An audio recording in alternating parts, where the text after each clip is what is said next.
Count us in. I did not count us in, but I went ahead and clicked the button. It's live. That's okay. Because I'm Welcome. awful. No. Hi, everyone. No, Addie. No. Hello. What's the penalty for self-deprecation? Push-ups. Push-ups. Although to be fair, I think like half the people in this group at least should have like 24-inch pythons if we actually did the amount of push-ups that we're supposed to have done by basically. now. Hi, everyone. We're accountability partners now. That would actually yes. be pretty awesome to have to have y'all act as accountability partners. The amount of there's a lot of prep that I could have done for today's stream yesterday that I did not get to. Who does prep, honestly? Yeah. That's who, and you don't want to be a prep, that's being a poser. I've got several games prepped for in the next few days. I've got a home game on Saturday. I should And then still I've be got- writing episodes Yeah. for La Femme Fictionale that have completely fallen by the wayside, and I need somebody to yell at me about that. I have have to write been Oh, I have been failing to write my write-up on We're All Going to the World's Fair for approximately 5 weeks now. sorry, It's Kitty, you were. it is impossible. Katie's about to prove the responsible one among us, isn't it? Is that Not what's really, about to no. happen? I'm just thinking to myself, like, my god, I really do have to... My home game went sailing off the rails by the third session, so I have to start putting together notes for my completely bonkers game. And every time I do, I'm like, I'm going to put together notes for, I have this idea and I'm going to put it together, and I spend time, and then the first thing that you guys do is go, we want to go over here. Yeah. Okay. The example I always use, DMing. the story I always tell about DMing, and I know I've told basically all of you this story privately, but I don't think I've ever told it in public, so I'll tell it in public now, is I was DMing an Adventures in Middle-earth campaign. Yeah, I do Lord of the Rings stuff. Be shocked. And we were, I was, the first thing I was like, okay, y'all need to go talk to a high elf about this. What elves want to do? You need to talk to a high elf. And I was kind of like, you could go talk to Celeborn. He's up in South Mirkwood right now. You could go, I'm like, no, we want to go to Gondor and talk to Arwen. Okay, fine.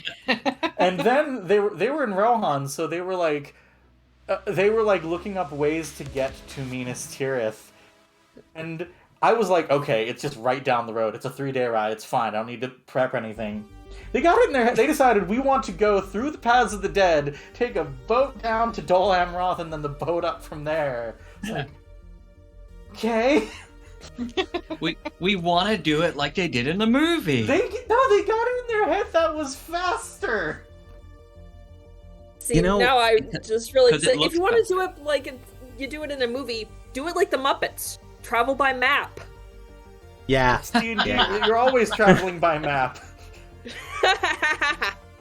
I have never seen a party not go at least a little bit off the rails. I mean, maybe in one shots. But That's a very tight rails though.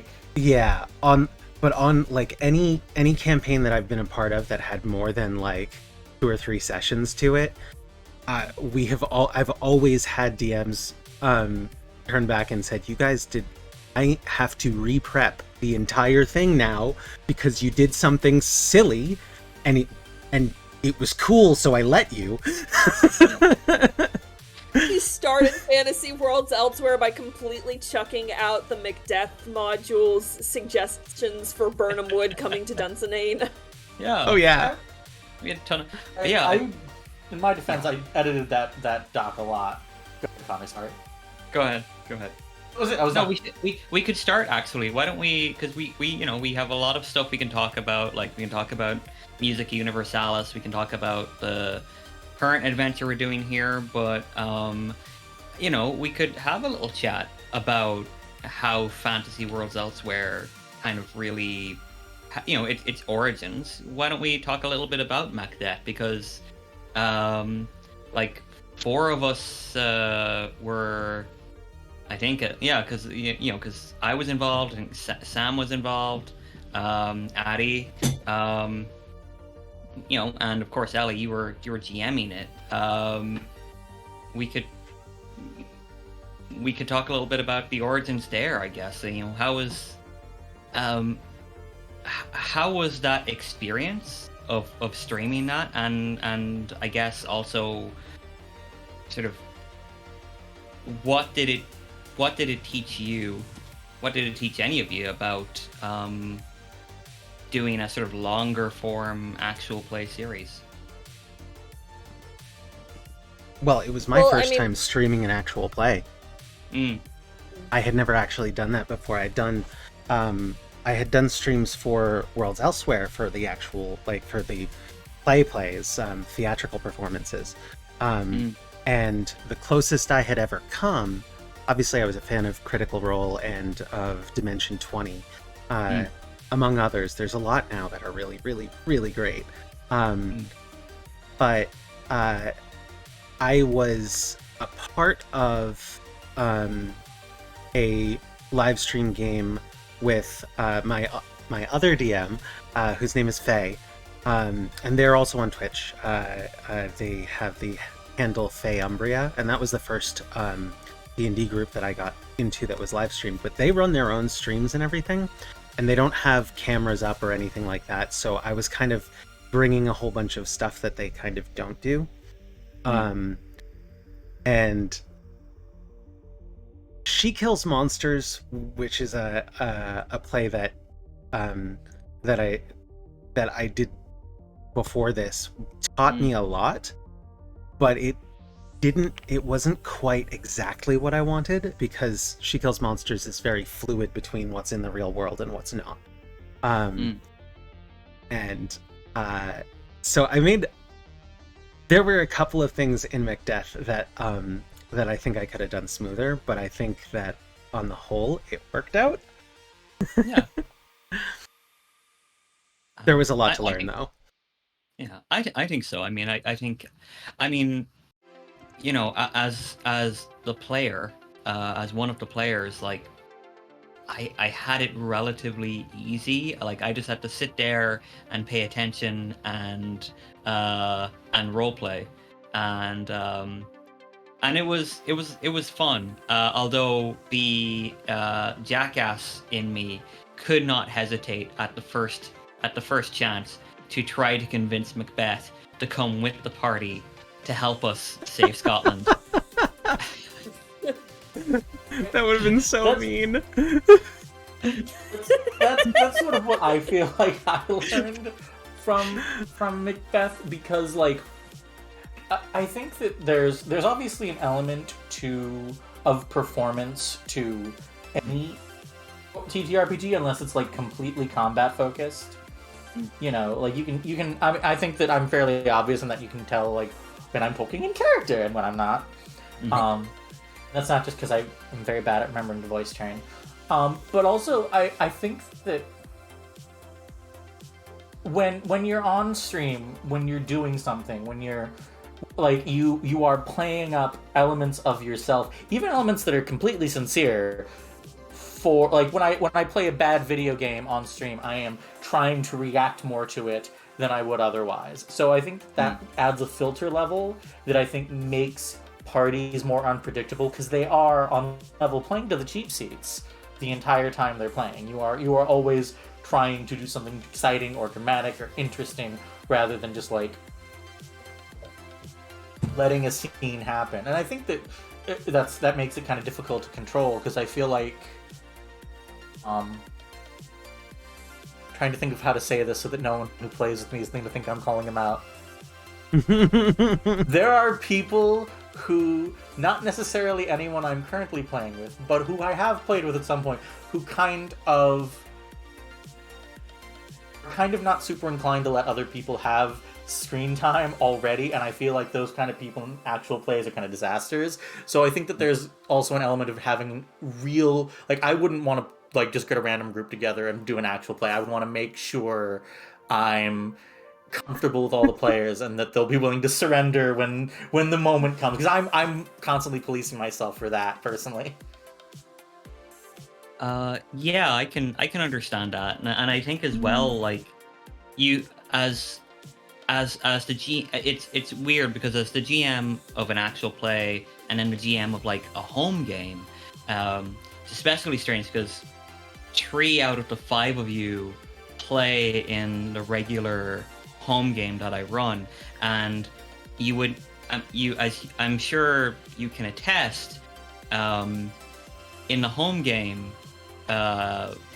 I'm very happy to just kind of let a scene play out for as long as it feels like it needs to, even if that might take a while, because it's a little looser with the schedule. For example, I think we've done 3 or 4 sessions now that have taken in game time have taken about like 12 to 24 hours. So it's like there's been because there's been a lot of like characters in their feelings, which I love, and I certainly want to make sure that there's time for that in the actual play in Fantasy Worlds Elsewhere.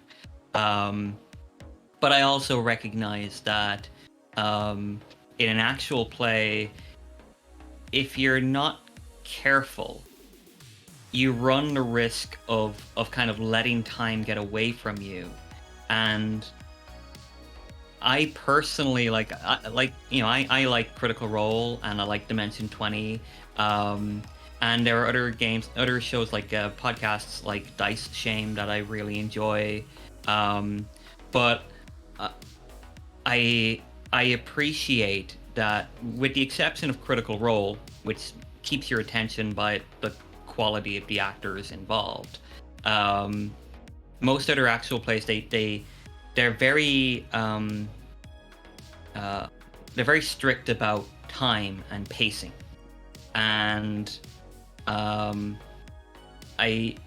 hope I'm making sense here when I say basically when it comes to an actual play, there's for me a sense of like having to make sure that I keep things moving forward in a way that's gonna like allow you all to play your characters the way you want to play them, but at the same time, I'm more aware of the fact that there are people watching who are watching us to be entertained by the story of the game we're telling, as opposed to like a home game where you can have like 2 or 3 players have a long extended scene that plays out over a period of time, and the other players can kind of like take a backseat for a moment, and then we switch over to them, and then they have an extended period of time. But I also understand how that might not be the most interesting thing to watch if you're just a viewer, which is not me saying that you all need to hurry up, because I think you're all amazing. Something I've always had to work on. This is the first time I've done roleplay in front of a camera. I am a part of another group. It's the Twitch name is Mr. Champloo. He mostly does he does primarily modules, so he does a lot more official D&D stuff like Storm King's Thunder or like the one with Strahd von Zarevich, or like Ghost of Saltmarsh and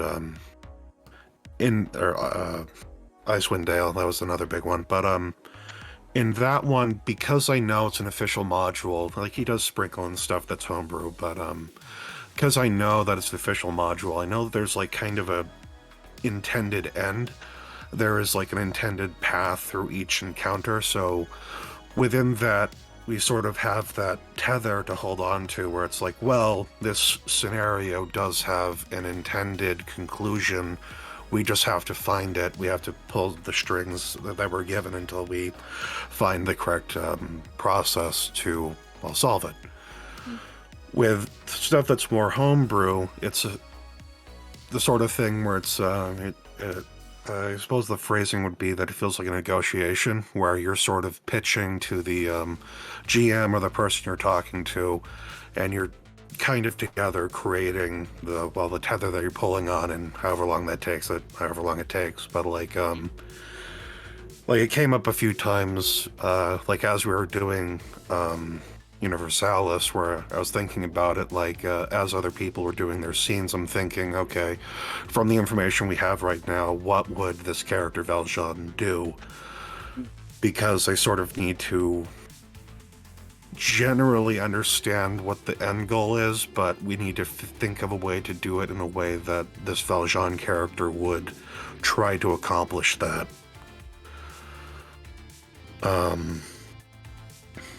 And to briefly go back to Macbeth, the main thing I learned about Macbeth is that I'm very bad at managing streams. A lot of the transitions in that particular show were sort of on the fly because I forgot that was one of 2 shows that I did not stream. I actually forgot that I didn't do that one. I remember because I was on. I remember because you were on the chat with us in backstage, and I remember your computer was basically on fire. yes. Yeah, I recall ending that stream, and Justin, you came on camera, and you looked absolutely like exhausted. You looked Haggard, yeah. You looked. You did a haggard. fantastic job. Yeah. Really Oh my amazing gosh, job, but I cannot believe that I forgot that. I'm so sorry. Because because when we were setting up, for somewhere inside baseball, and Hattie knows it better than I do, but it's like there's a lot of different scenes. Are like, okay, well, let's have the scene where all the players are on screen, and let's have the scene where all the players and the person talking is on screen, and then I sort of see into the future, and it's like, oh, in 5 minutes, there's going to be a scene where 3 people who aren't the normal players are on screen, and I don't have one for that, so I have to invent one right now, because it didn't occur to me that would be a thing that had to happen. I think the lesson I learned Macbeth is that you can't be that technically complicated on the fly. No, I can't ask anyone to do that level of shit ever again. Yeah. There is a certain amount of we learn from our mistakes, and also we don't. In Musica Universalis, there was a point at which on live on stream we suddenly had 2 NPCs present at the same time. And this is the player's fault. This is us. We asked I don't remember who it was who asked her, but the Duchess Prospera, we had her come with us. Yeah. And so suddenly we had a scene where there were 2 NPCs up, and I'm sitting there going, I don't have a 2 NPCs up screen. It was either you or Katie who asked her, because I never spoke to Prosper, really. That might have been me. That might have been my fault. But yeah, we learn, and also sometimes we don't. I think that the ultimate lesson, I wanted to talk a little, I don't usually GM longer campaigns. I'm on spring break right now, so I've been prepping our Humblewood group, and that group is not only, it's so modular, the concept that I'm working with, but also it's so, there's no other way to phrase this, it's so fucking goofy, everything I'm writing for this. That I feel like I can just be a lot looser. You have no idea how much of this is going to be animal puns. You can't know. However much it isn't enough. If Henry Kissinger dies before we start, I'm going to have to rewrite a lot of stuff on the fly. There are a lot of jokes about it. I can't believe you're subtextually suggesting he should stay as he is. I'm not subtextually suggesting he should die. Don't want to get banned from Twitch. But I feel like the thing that if I had to pin down our new rule from both Musica and from Macbeth, it's NPCs in a stream is a fun idea. Yeah. We gotta get bigger before we do that. in have our to normal have, streams, like, for sure. Yeah, we have to have someone whose job it is to like prep for everything, and who has a much more powerful computer than any of us have. Who's not on stream? Who does not? Yeah. Who can like? Yeah. Okay. Mine does a pretty fair job. The not on stream part is really important, because then they're not paying attention to the game and trying to change stuff on the fly. Sorry, go ahead, Sam. I just, like, we're talking about all this learning and growth, and I feel like I'm the outlier, because all of you are much more experienced with the 5G and not 5G, 5E and TTRPGs in general, and so, like, before this, all I had was maybe once a month casually playing with a Star Wars group. It was very weird. We were in a fantasy setting, and then we ended up in Disney World somehow, and God, I missed that group. We all kind of just fell off the wagon and stopped doing it. But anyway, I remember going into Macbeth, and I was, in hindsight, I wonder if maybe I was overly ambitious in volunteering to be Macduff, because I latched on so much to the none of woman born non-binariness of it. Mm-hmm. And it was like, oh, I'm gonna show you how I do this, J.R.R. Tolkien. It was At one great. point we were planning an Adventures in Middle-earth campaign, and I was going to have a second character that was like, oh, I'm going to have words with you, J.R.R. Tolkien. What's weird is that J.R.R. Tolkien was already calling out Shakespeare. I Yeah. know. So much of Lord of the Rings makes more sense when you realize it was written when J.R.R. Tolkien read Macbeth and went, what? That's lame. I'm gonna do it cooler. But, like, He's gonna wear branches? No, the trees are gonna go knock that castle down. so, the point is, from when we started, we put it in the preview, but we never actually aired Session 0, but when we started with our Session 0, we had me screaming because Ellie unveiled a giant-ass wolf. And I had this childhood trauma of wolf. And so we had to explain that I'd broken character in that recording, because that was not Greer talking, that was all Sam. You tamed it. We didn't have a Benedict. We didn't have a Benedict in Musica. Connor, you dropped the ball there. I'm sorry that at no point in the 6+ hours that we played that day, that there were no fuzzy little pets for the party to collect. Anya, one of That's her. not entirely true. Valjean had Alice. One of Anya's third husband is named Benedict. There we go. There you go.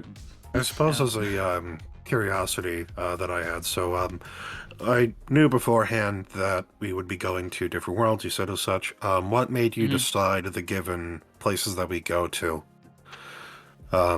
Like, did you just figure, just like, oh, we have all these French people, let's go to kind of Monte Cristo. We have all these people who enjoy Shakespeare, let's go to Tempest, let's go to...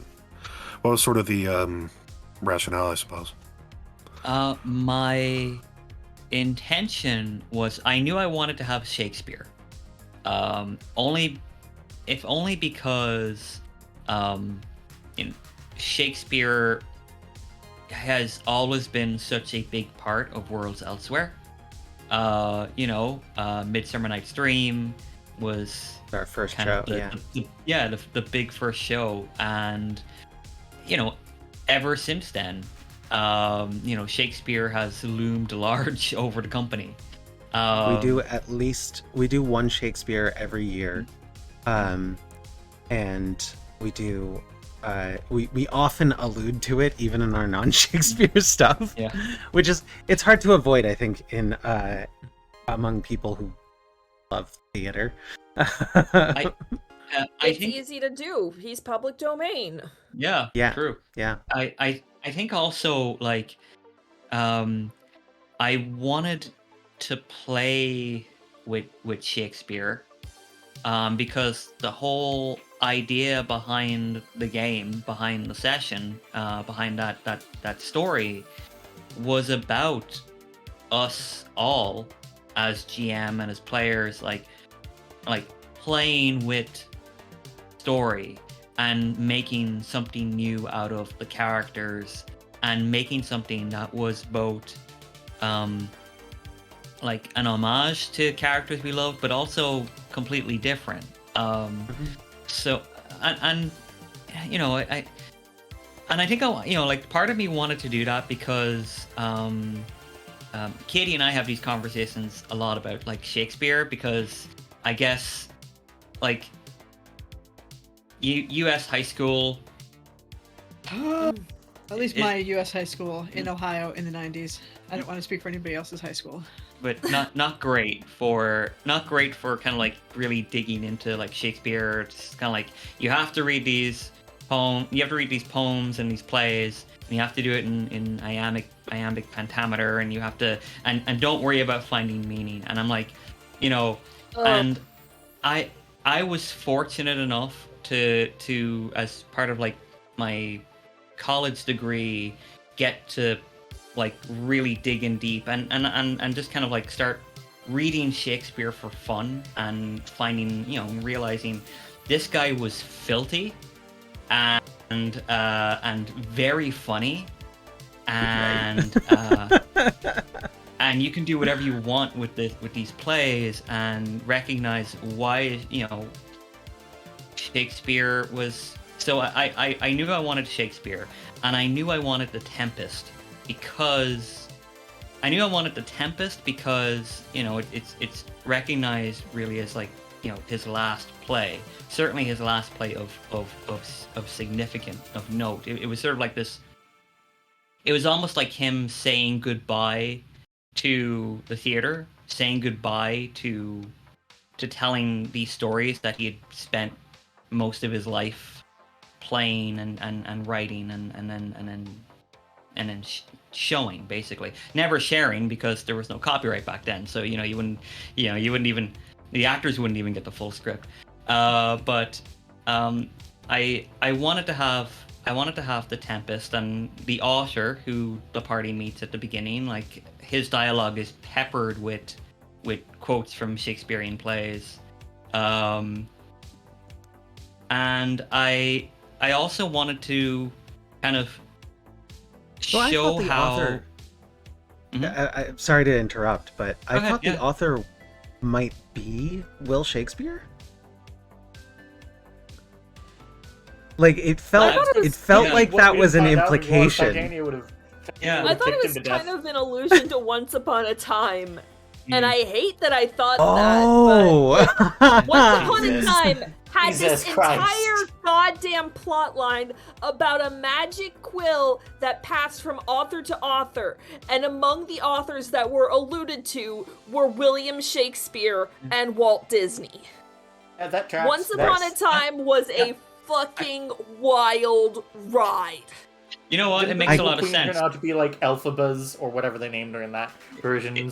Sister or some Selena. shit. It makes sense that Shakespeare and Disney would both get that quill, because they both basically took other people's stories and then made them their own and made bank. So, which is what we did. Since it's March 15th, Yeah. Julius Caesar heavily plagiarized from Plutarch's Lives of Notable Romans.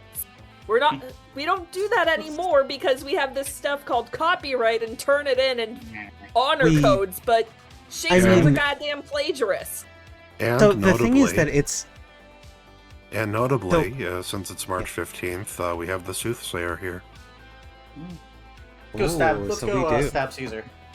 So Like to go 23 times, we're being good. Yeah. So to circle back around to Justin's question, I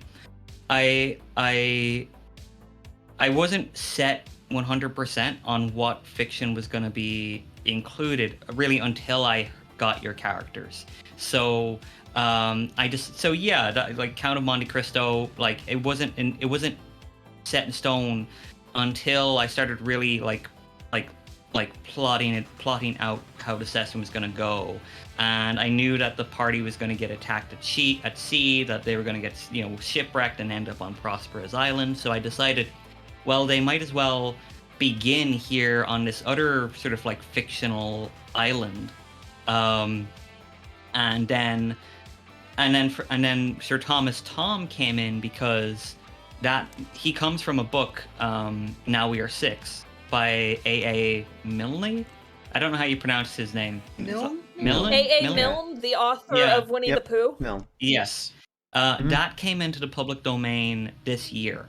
So I wanted to have something that came into the public domain this year, and I thought it would be really funny to have this buffoon thrown headfirst into this dark tale of revenge and obsession. So I started there, and then the sort of like after leaving Prosperous Island, there's a massive jump back in time to days of myth and legend to kind of play with the concept of, you know, Titania and Morgan as figures of legend. Let's go all the way back to like legends of gods and monsters and represent that in this sort of deity figure who was kind of mankind's first attempt to explain how the world worked through fiction. And then we went even further beyond that. We went beyond like the very stuff that creates imagination, the stuff that kind of like fuels our daydreams when we're like sitting around and asking ourselves, I wonder if there's beer on the sun, you know? So, No, like, Ilana was telling me that this is the only thing that I knew going in was that her character was pretty much hand designed to piss me off personally. And part of that is because I have like this stock rant about the amalgam gods that people end up making when they don't care about the individual stories of things that have cultural significance to cultures that aren't their own. So you end up with people making, this is a very like modern, I don't want to piss anybody off too much, but there's a kind of modern like mother goddess movement that equates folk like Ishtar with like you end up with this kind of amalgam moon goddess, Mother Earth Ishtar, but also you throw Lilith in there, and I was like, and I sit there and I'll be like, okay, problem. Lilith is canonically the Bible's kicking girl for explain, and like she started off as a folk tale to explain crib death. Like that's what the Liliths are. They take away your children before they're, you know, when in the night, and you just will never know why they died. Crib death. That's what that is. That's what the Liliths were. And then Lilith becomes like important to people that just, you could pick so many others. There's so many. They just happen to not be Judeo-Christian. They happen to not be Christian.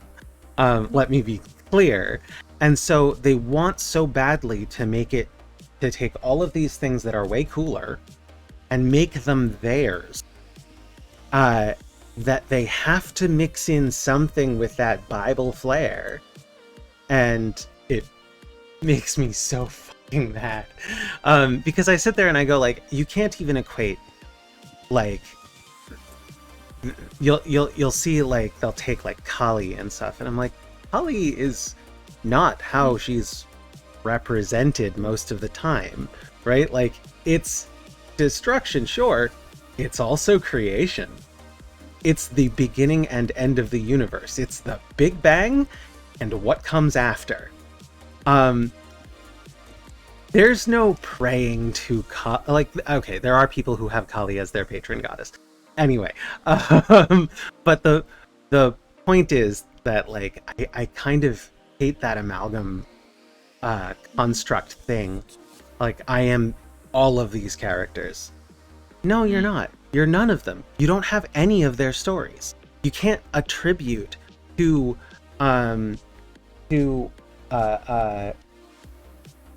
you can't attribute to Bridget the stories of Ishtar, right? Ishtar is a protector goddess of Babylon who half of her stories are somebody was doing something, she shows up and says, "I heard you were talking shit," and beats the shit out of them. Except that one time that she kind of had a real bad time in Hades because she didn't know when to back down. Not in Hades, in the underworld, Erish Kagal's domain. But the point is that, like, you can't attribute these things to different characters. They are different religious traditions, cultural traditions. They are different characters. They have totally different stories. And you can't just say, oh, they're really kind of the same person. They're not.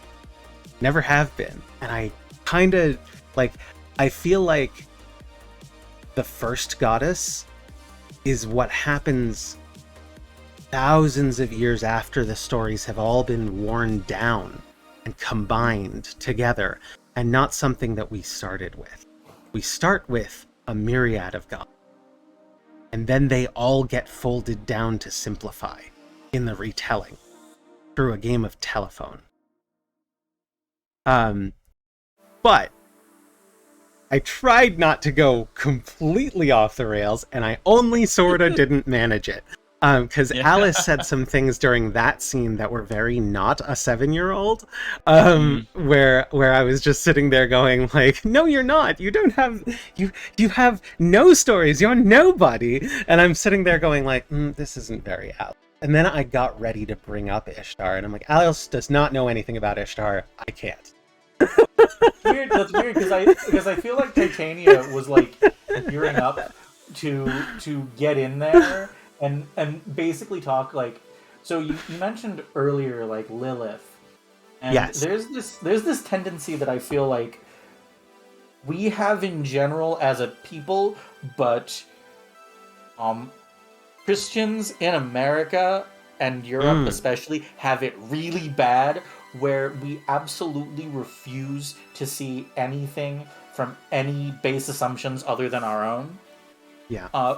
There's this really great quote. I don't remember where I first heard about it, but it's like the basic idea of the quote is that like Christians love the idea of Satanists.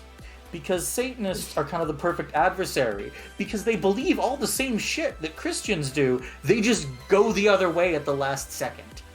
They're like, yeah, they I explicitly Jesus, go towards all of the things. Like, they literally, the concept of Satanism, I'm not going to talk about. Not the whatever. real Satanism, like the as it exists in the pop culture. But the mythology. concept, I don't like, know real Satanism.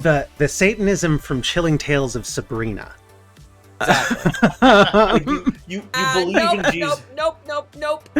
You believe in Jesus, you believe in God, you believe in angels and heaven and hell. You just at the very last second go, but I'm gonna go worship this dude instead. I feel like we are so like I've had this argument a lot about Artemis. Artemis is my favorite Greek god for reasons that I think are extremely obvious. I think that's fair. But also, like, whenever I bring her up, I always, like, I have this, rotating standard of jokes. And people always tell me, like, oh, well, blah, blah, blah, blah, blah. And she was a virgin. I'm like, yeah, that word does not mean the same thing to ancient Greeks that it meant to us in any way. You have no idea what they're talking about there because their idea of what sex and sexuality and virginity and what those words all mean in conjunction, that's completely different. And I don't know what they are because I'm not an expert on any of this stuff. I think you know what I think there's is a whole class on Greek and Roman sexuality. I've forgotten most of it, but I still remember the terms arastes and aromenos to explain the weird Greek form of approved grooming. I don't know. Are we about to get taken down because I said that? God does love gay people. The Greek gods do love gay people, but only if they're tops. We don't want to get too specific or explicit, but I think what you just said is clinical enough that I think we're fine. Right. But basically, my point is that we are so completely unwilling to look. There's this. I'm trying to think if I can remember the story well enough to tell it. So, like, there's a story that I refer back to on the way our base assumptions shape way we look at a lot of stuff, but religion especially, where it was like, I've read this online, I'll see if I can post it on like my Twitter when I'm done talking, of the story about this woman who attends a an interfaith meeting. There's like a Baalist, a Hindu, a Muslim, a Christian, and a rabbi. And at one point, someone asked the question about holy envy, which is basically a concept brought up by a rabbi whose name I completely forget because I'm not Jewish. Basically, I'm going to oversimplify it because I don't totally get it, but it's basically I am comfortable in my own beliefs. I'm comfortable in my own traditions, but there is an element to your faith that I wish was more a part of mine. And like the Hindu person brought up that the Jewish belief in like actually changing the status quo is the one that stuck out to me, like the in not accepting things as they are. But then the Christian says, I'm envious of all of your ability to come to know Jesus for the first time. Oh my god. And that's we throw can't the whole religion out, throw it out. And that's the sort of stuff that sort of drives me insane, because people, especially Christians in this country, and to a lesser extent Christians in Europe, just cannot conceive of any belief system that does not function in exactly the same way as theirs. Yeah. Just with a different dude at the top. Yep. It's very, very frustrating to me. Yeah, it's very interesting. This conversation, because I don't know what my I think my intention for that particular act, that particular zone, was to kind of present an idea of like just very of very, very ancient story, while also trying to to thread the needle and not make it about any one sort of explicitly one kind of deity or society or civilization, because as I don't know if anybody watching has noticed, I'm a heterosexual cisgender Caucasian man. No way. Those don't exist. In that order? That isn't a thing. Yeah. And heterosexual cisgender Caucasian men have a pretty bad track record of taking the important cultural artifacts, both physical and metaphysical, of other civilizations, and making an absolute hames of explaining them or exploring them. It's as you were saying, it's that thing where it's as Ellie was mentioning, there's that thing of certain Christians you cannot perceive of a faith or an ideology that differs from the hierarchy of Christianity. It's I was very worried about just grabbing I had initially decided, I was initially thinking of maybe using something involving maybe West African mythology, something that wasn't Eurocentric, because everything up to that point had been very kind of European. And so I wanted to I didn't want to make this game about how important stories are to humanity on a grand scale. I didn't want to make it and then have all of the examples of story be like European writers, French and English and German storytelling. So I struggled with that for a bit, actually, and it's funny because I actually have Alana the Tank for helping me hammer that out, because I was because I made it. I basically, when I broke down what I wanted to do in my notes for that section, I was I'm really I want to be very careful about doing this, and also I want to make sure that it's I want to make sure basically that I'm not just being that another white dude who basically takes a bulldozer to the mythology and and history of like another culture. I kind of it feels kind of it I don't know if maybe it's because we're so close to St. Patrick's Day that I'm like, as an Irish person, like I know what that feels like to have to like defend your culture very, very hard against like a powerful colonial element. And I don't want to then turn around and do that to someone else. You know, I can't just say it was, you know, it's just a game, you know, because you know, but yeah. So I feel like one of the things that I ask myself both as a writer and as a critic is like, so I do always want to see alternate cultures, alternate forms of story, alternate ideas about the world, about what's normal, represented. Like, I always try to keep in my head, like,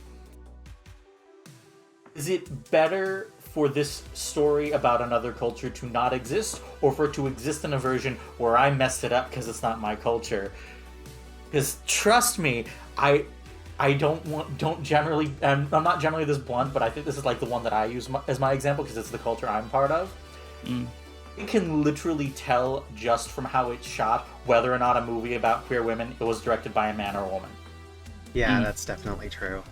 Like, we should have picked up that Bound was being, like, the Wachowski sisters were trans just from how they shot Bound. Like, that is how different the night and day is. And that doesn't always mean they're bad. I like The Handmaiden, but it's shot by a man. It is written by a man. That's just how it is. And so I always try to, like, ask myself, like, is this story about a West African culture, for example? Is this story about Anansi? Better if I put it out there, but I mess it up? Or should I just wait for someone who knows who is part of that culture to tell that story? Usually I decide just not to do it because I don't write anything. I think it, yeah, you have a point there. I think it's I don't think it's a case of like I'm afraid to kind of like explore stories like that. I think Katie and I are big fans of Neil Gaiman, and I'm sure we're not alone. And you know, Gaiman has explored like other cultures and other societies through like Anansi Boys and American Gods, perhaps most explicitly. He wrote the American script for Princess Mononoke. He did not translate it, but he wrote it.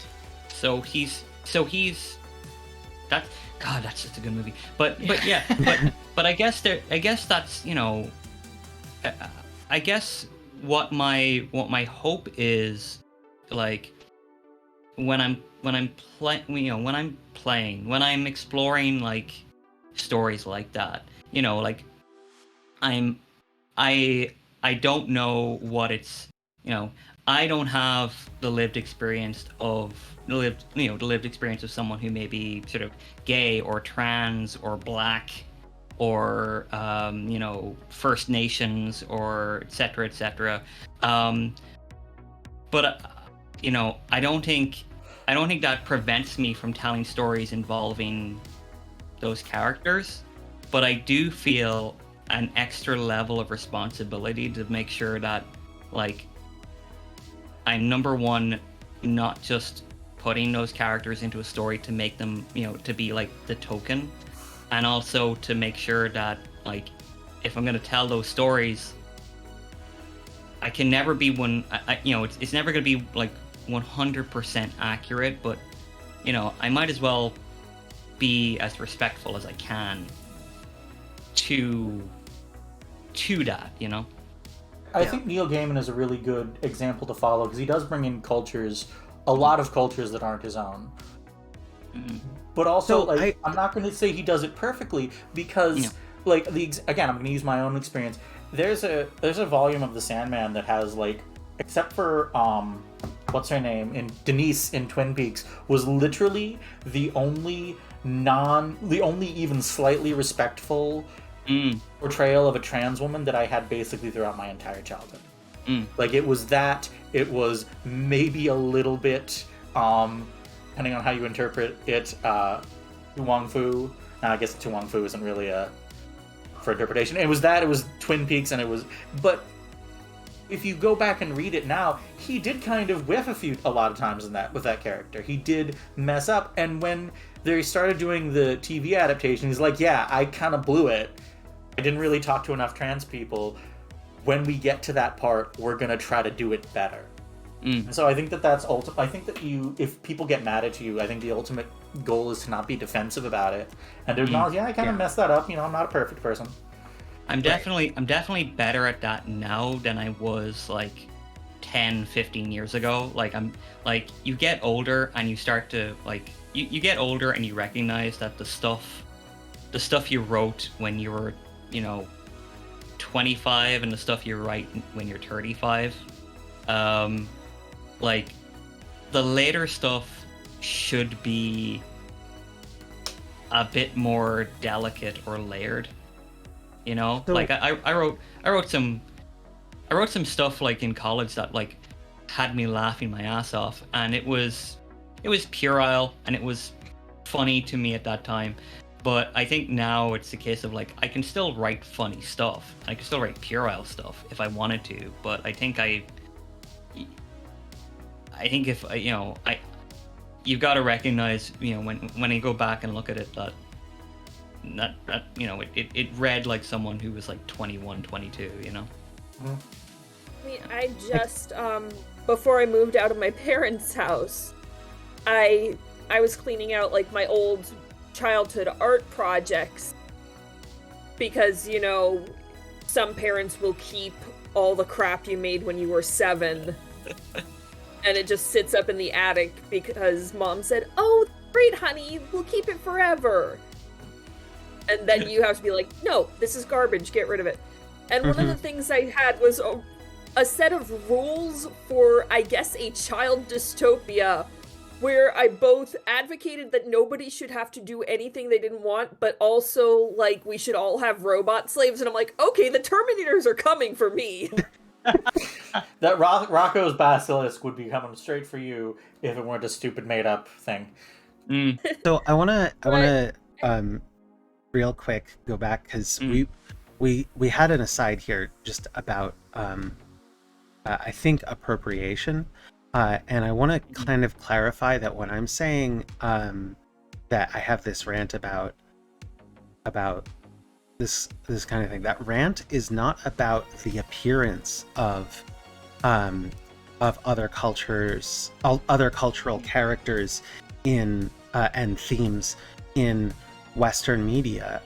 It's about when you file off the edges from them and you make them kind of mash them into a shape that no longer looks like them at all, in order to suit yourself.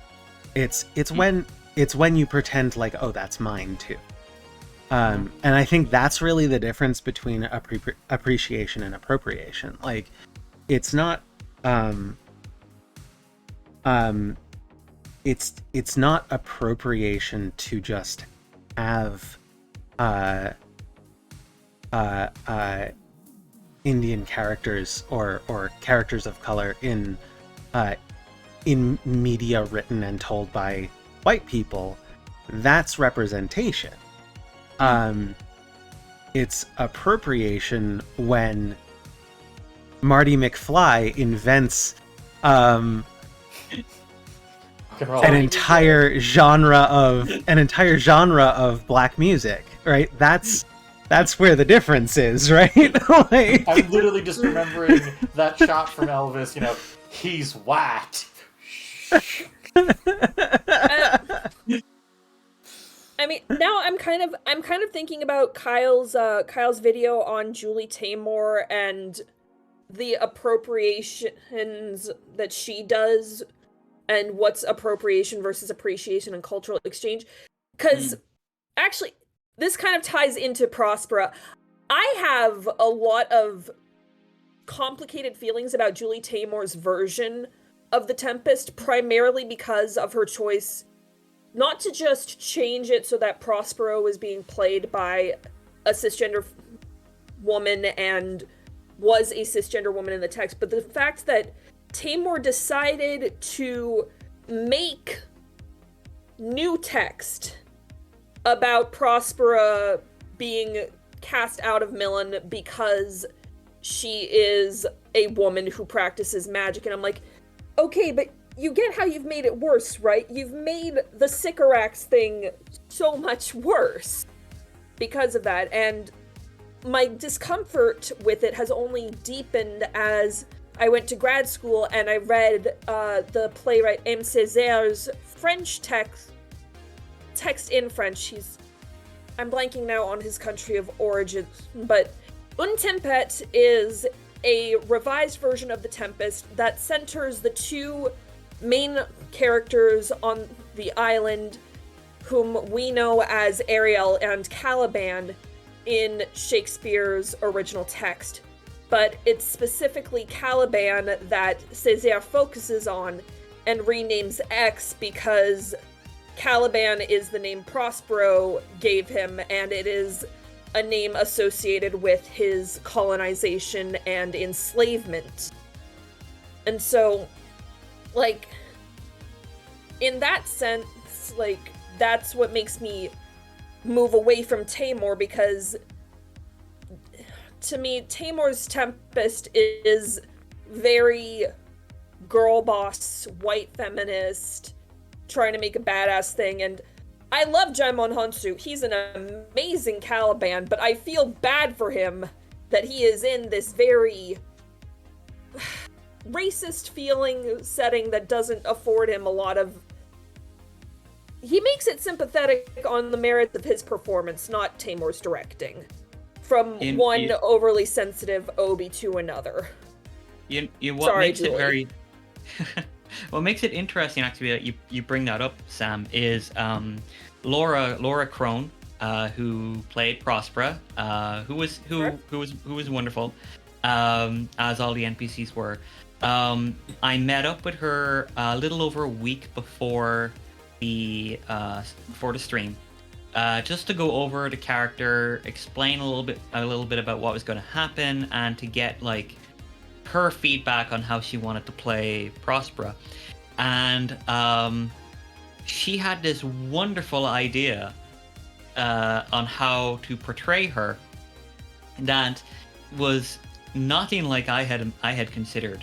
She basically wanted to imagine like Prospera as this reformed sort of colonist who was starting to realize that what she did was like colonization is bad, and she's trying to get better about using those words that she might have used in the past. Like, she was basically, it was kind of like, she's portraying I'm mangling her explanation for how she wanted to bring it across, but it was essentially like, we're meeting Prospera at the end of the play.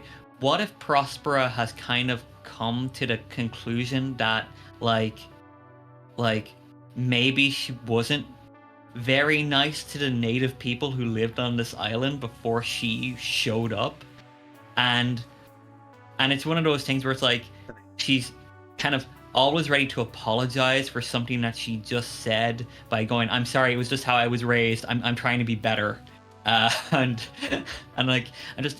just imagining like the stereotypical view of like the English colonist in like the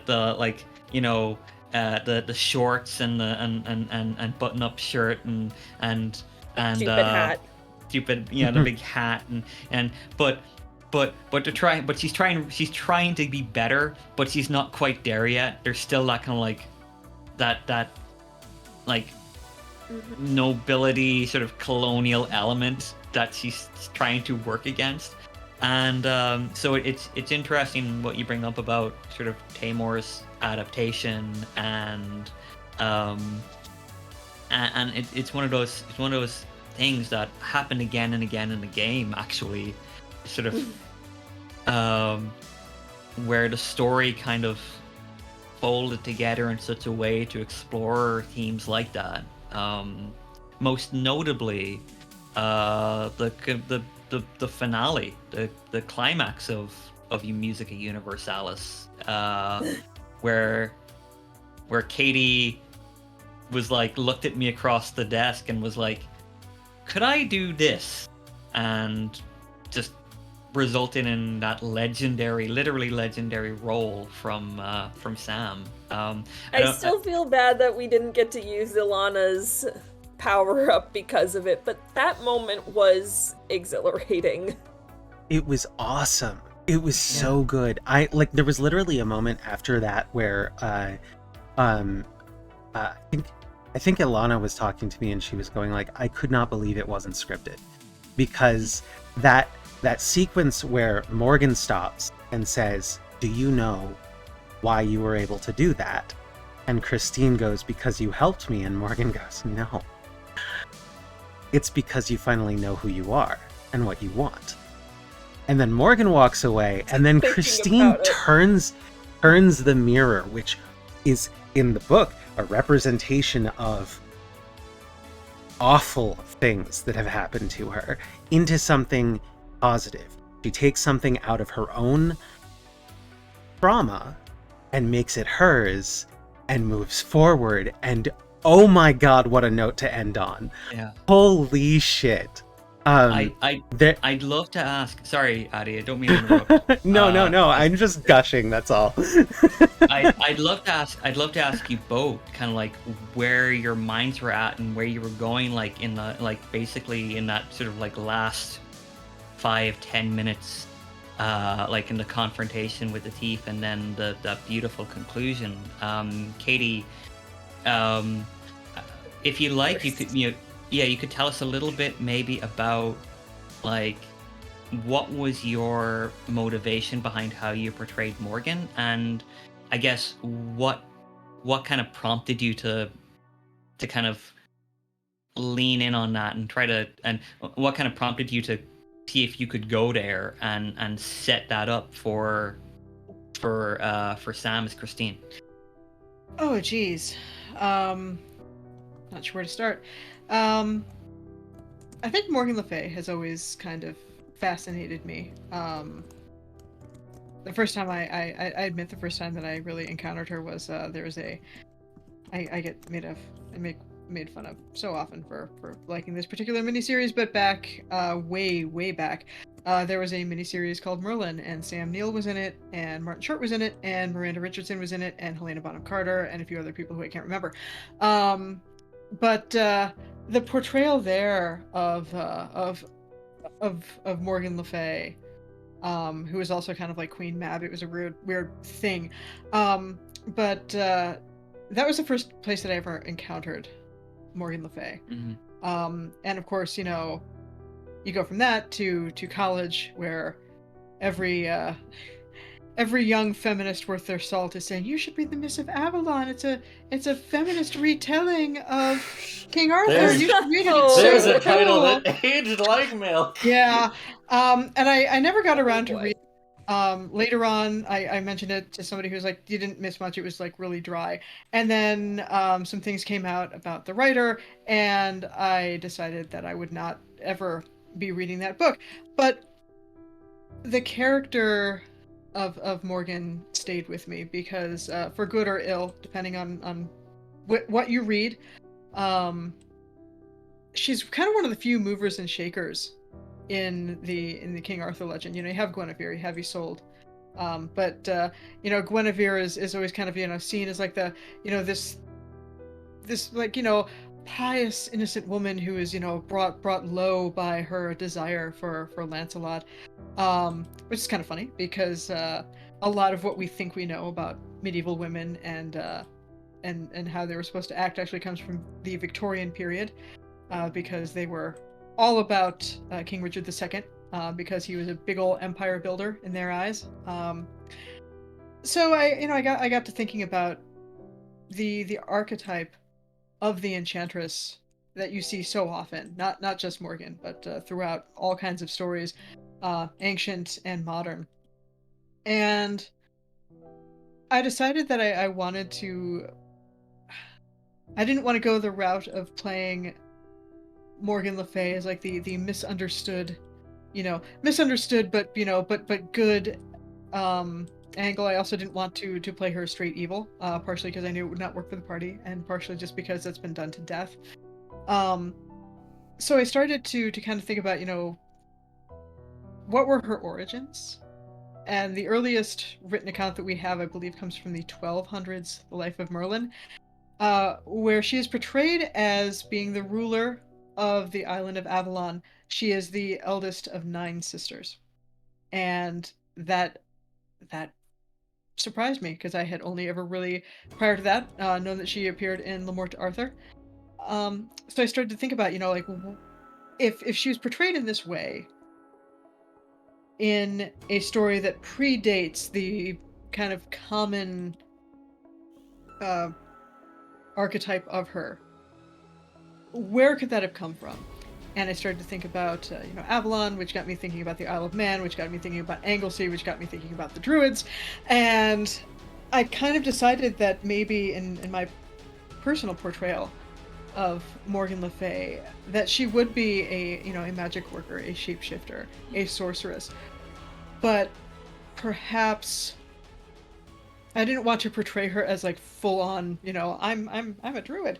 But I wanted to kind of bring that element in of like, maybe this is somebody who is seen from these different angles because she is somebody who teaches lessons, and some people are receptive to that, some people are ready for the lessons that she teaches, and some very much are not. And so I had been trying to bring that into the game.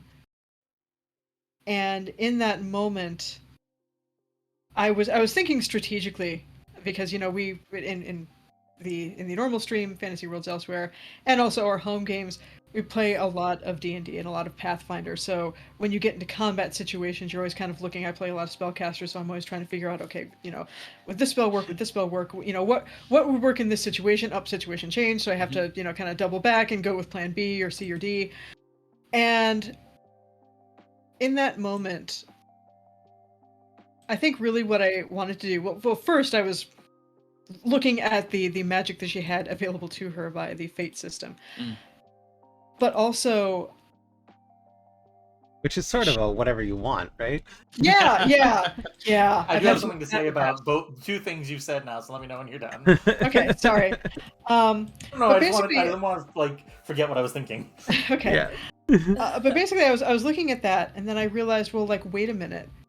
Morgan knows herself well enough to know that, like, she can get into kind of like a brute force battle of wills. But if she tries to do that and the villain responds by destroying the music, then she will have lost.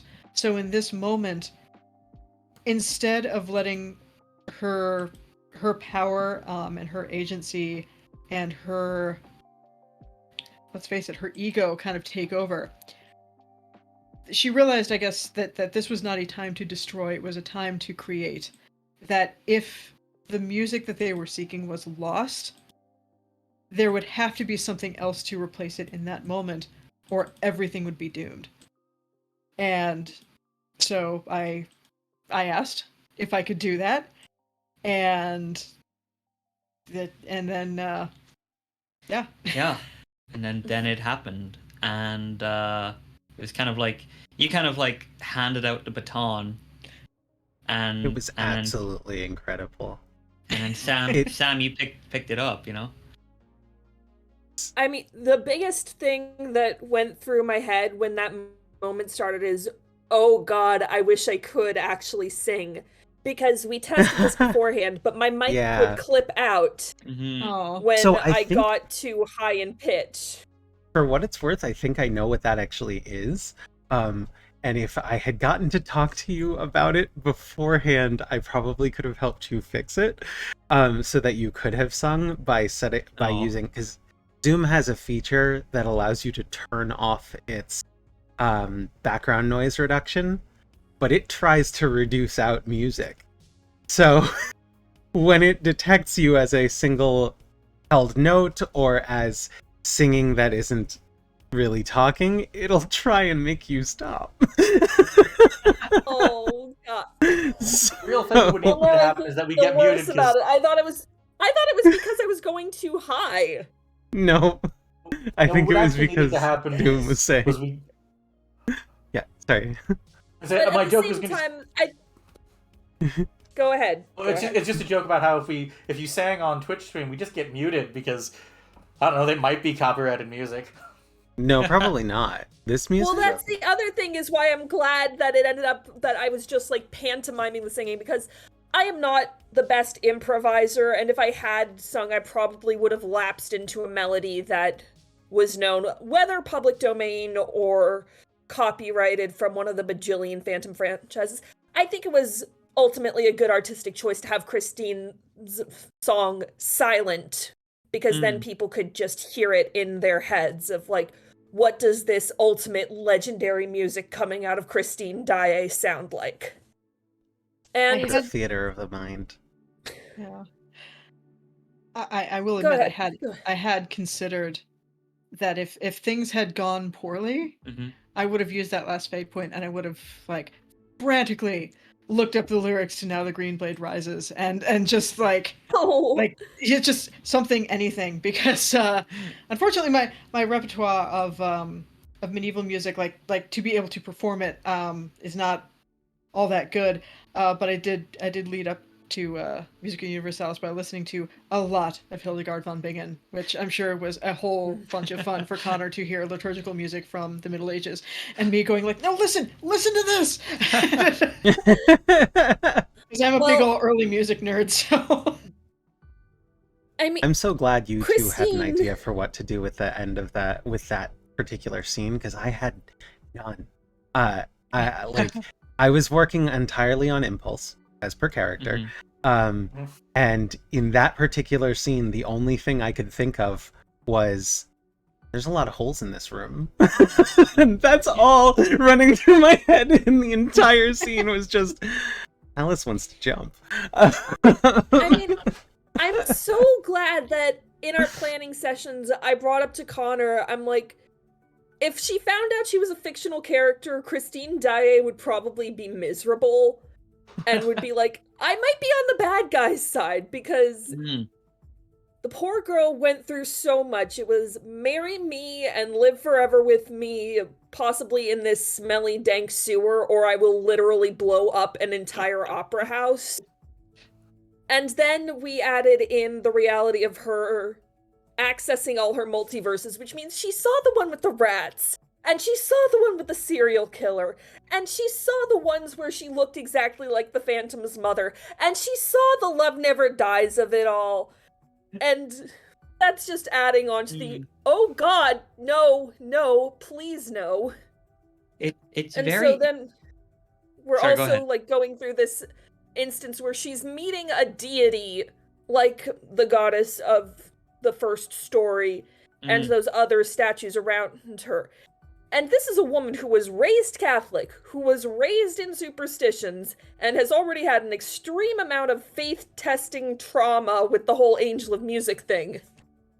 And so it was actually kind of funny. I was at my parents' house for the stream, and they were like, we heard you yelling up there, and you sounded angry. Are you okay? Around the time Christine was yelling at the goddess about, like, what the fuck is wrong with you?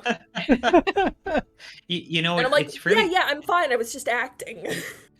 That game brought out a what's lot. interesting, it was amazing, actually, and it was kind of, what was interesting to me was that, you know, you have, like, you all brought your characters to the group, to the game, and, you know, with full freedom to play whoever, whatever you wanted. And what was interesting to me was, you know, you have Alice, who, you know, can kind of warp reality, because reality is very malleable to her. And you have Morgan, who, you know, is this like sorceress of legend, and you have Titania, who's a manifestation of the Fey Queen. And even Jean Valjean, he's this man of almost iron will. You know, he may not be able to cast magic, but he has like this like durability about him that means he can endure. And then we have like Christine, and Christine is, you know, like she's this very talented singer, but it's like she can't cast magic. She's not physically imposing. Like, what? I would argue. Mhm. I understand what you're saying. Yeah. But I would argue that one could make the argument that Christine had a magic of her own. I back when I was in high school a million years ago, I was in choirs. I was in my high school choir. I was in Cleveland Orchestra Youth Chorus for 2 years. So I got to perform at Severance Hall, which is mind blowing, home of the Cleveland Orchestra. But there is a transcendent quality to music in general, but particularly a transcendent quality about the human voice. A talented solo singer or a talented choir can do things from a performance angle, but also just from a, getting into the science of it, like I guess you'd say like a vibratory angle. I know that sounds very metaphysical, and I don't mean it to. But I would argue that music has qualities that sometimes can border upon the supernatural. And so I don't think that Christine was the fish out of water that some people might have initially thought. I definitely kind of like there was a part of me that kind of saw Christine in that role and growing from it, it's like, again, Sam's idea of like, Christine maybe thinking like, maybe it's okay if the stories get flattened, if my story is continually one of dealing with this crazy person, and then, but in that magical way that only really happens in role-playing games, like the climax could never have happened if Christine was not there, because none of the rest of the characters would have been able to do what she did. Christine, from a mechanical aspect, Christine was the only one who had performance as a skill to begin with. Mm-hmm. And secondly, from a narrative aspect, you need someone who is as talented and skillful as Christine there at the end, because you need someone who can sing the song of creation. And so I think that Christine's story through the game was really one of the things that really stood out for me, because she spends this arduous journey just like trying to figure out a place, and then at the end of it she's kind of placed center stage where she where she belongs. But now she's there because she's there not because someone has made her or someone has forced her or she is pushed. Morgan gives her this opportunity, but Christine is the one who has to take it. And actually no one else could. And it's one of those, like, you all had those wonderful moments throughout the game that I loved. I loved the way that Alice played with, played with being a child. Sweet witch. I loved that. Sweet witch. It was so good. And I was really happy with that one too. But that was my favorite compel of the entire game. Like, And I also love Titania's answer to that puzzle, which was the Sweet Witch was like napalm. See, that's what I was gonna say. Like, what I like put that note in my like thing to say earlier, which is like Katie was talking about how she didn't want to play Morgan as a villain, but like, I play. I don't even want to say that I play villains a lot, but like my character in the game Katie is DMing is kind of a villain. My character in Connor's other game is like kind of increasingly unpopular with the rest of the party. My fairy wizard has explicitly no conscience. Like, she just doesn't. I'm having a hard time grappling with this and the whole Quaresh and Selenar of it all. Well, I don't play them exclusively, but like I feel like my original plan for this game was to play Laura from Carmilla, with the mid-game reveal, like, oh, I'm not just like Christine, I'm not a fainting bot, I'm actually a vampire now too. I went with Carmilla in this version of the story. And so I was ready to play that villainess, and I feel like I played Titania very, very like, I'm getting through this. Ooh, this lady is in my way. Okay, she can burn, and I mean that literally. What's funny I was about that is that it's very different from like how I kind of think of Titania, because so in the He's barely in the play, unfortunately. well, so A Midsummer Night's Dream starts out with Titania and Oberon, and the play is pretty clear that Oberon is the asshole, and Titania is kind of like, get the fuck out of my woods. I'm done with you. I'm gonna go play, and you can do what you want. But the fun part about it is that all throughout that play and a lot of others, I kind of think of Titania as being a, like, if you took a the queen from the Bridgerton series, who just entertains herself with her court bullshit, by putting all of these young ladies and lords through this ringer of, you have to find love and you have to convince me, and it's very performative, and it's also very entertain me, I'm bored.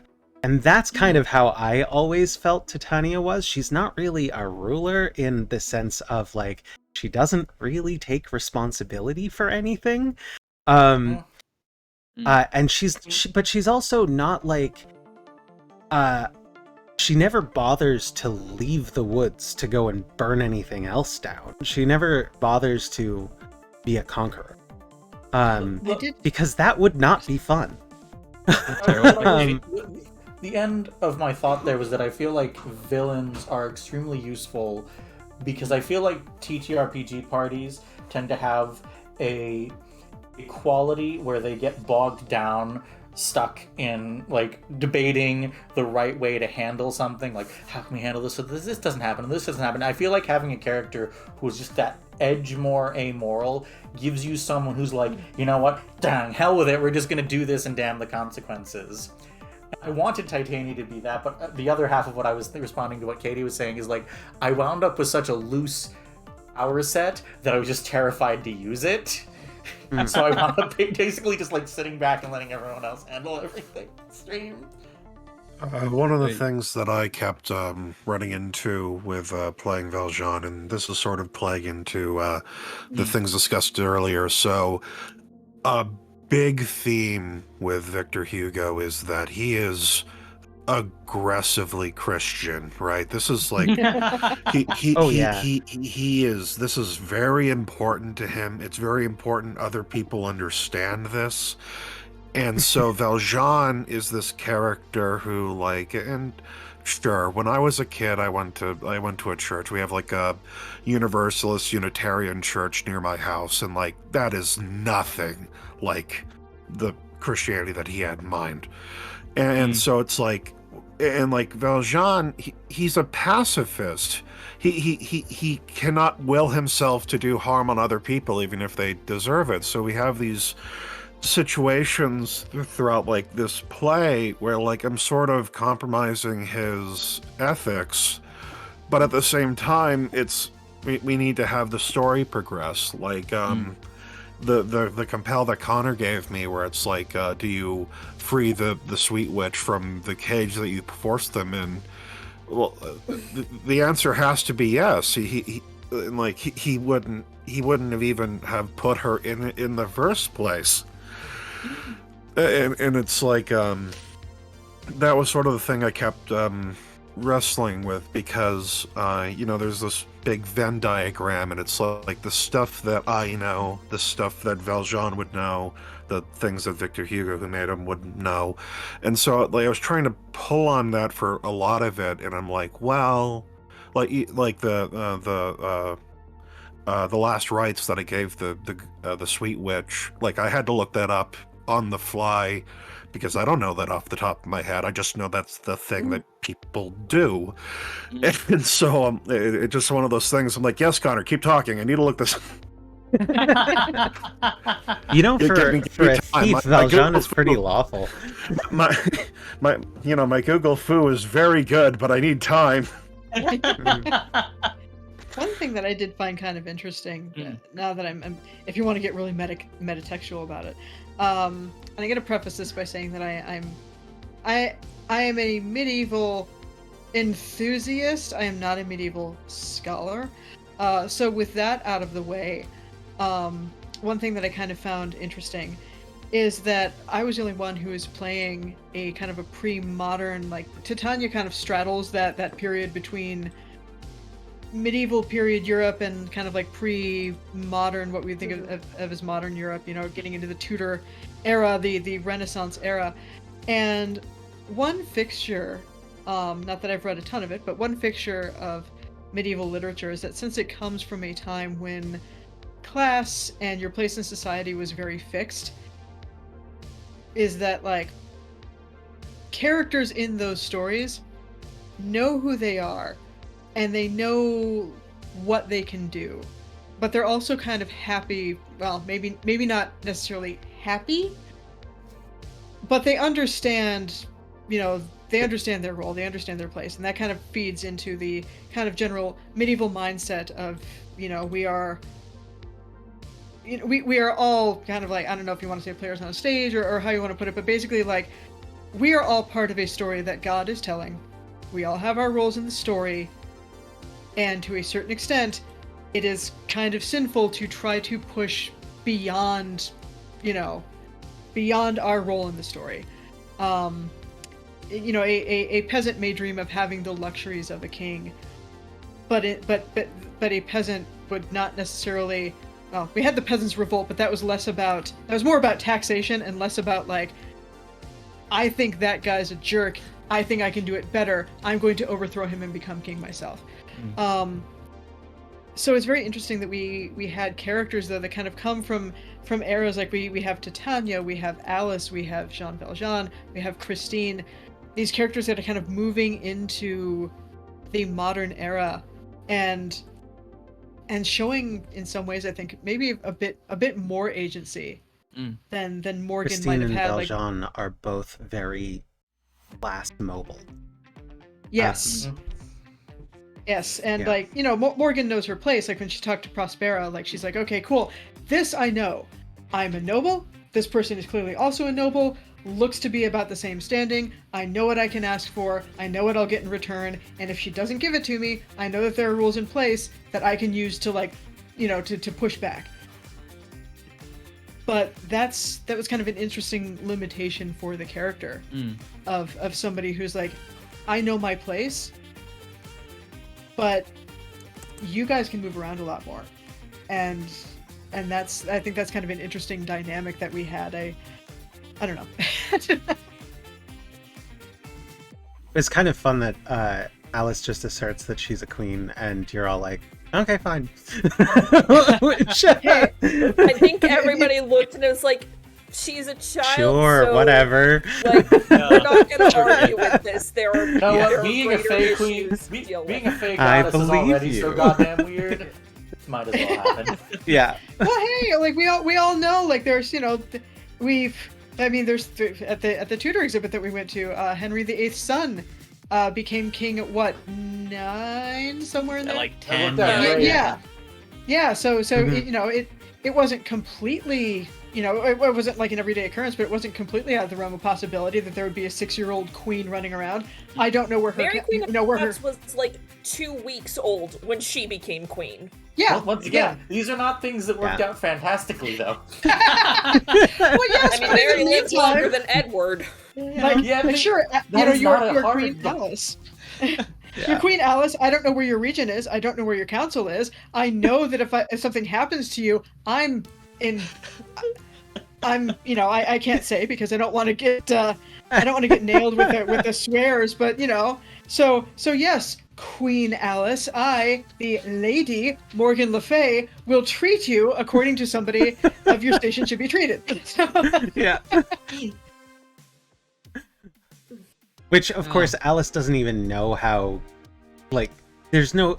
I kind of played it as, like, queens are just a thing that, you know, you play as in games. Yeah.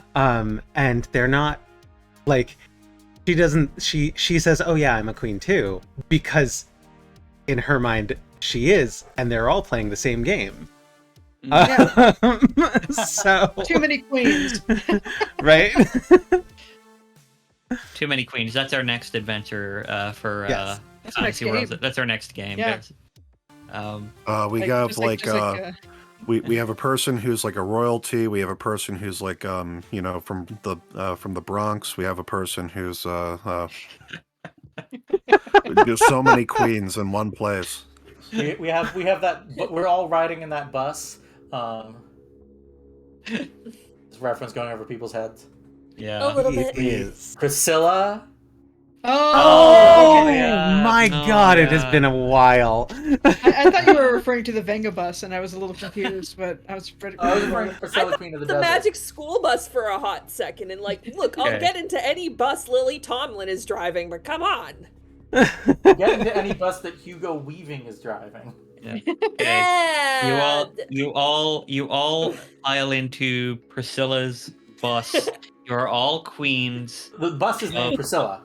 The bus The bus is named is na- Priscilla. yeah. Oh, okay. The bus is named Priscilla. You all jump into the bus because the Benga bus is coming. And tonight it comes for you. I was joking about it on the outside of it, but we were joking about the hypothetical sequel of Universalis, where I play Thénardier, Addie can play the Red Queen, Katie can be King Arthur. So like, you know, Titania. Right, and you're still playing Titania. The thief shows up and collects all of these villains. Is like, some asshole has been chasing me through the multiverse ever since I realized that I too am a fictional creation. And our job is to go and take down Valjean.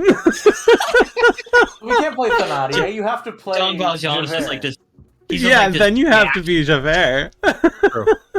oh, I actually think that like I mean- playing. Javert is Romani in the book, so maybe we don't do that. Yeah. Hmm.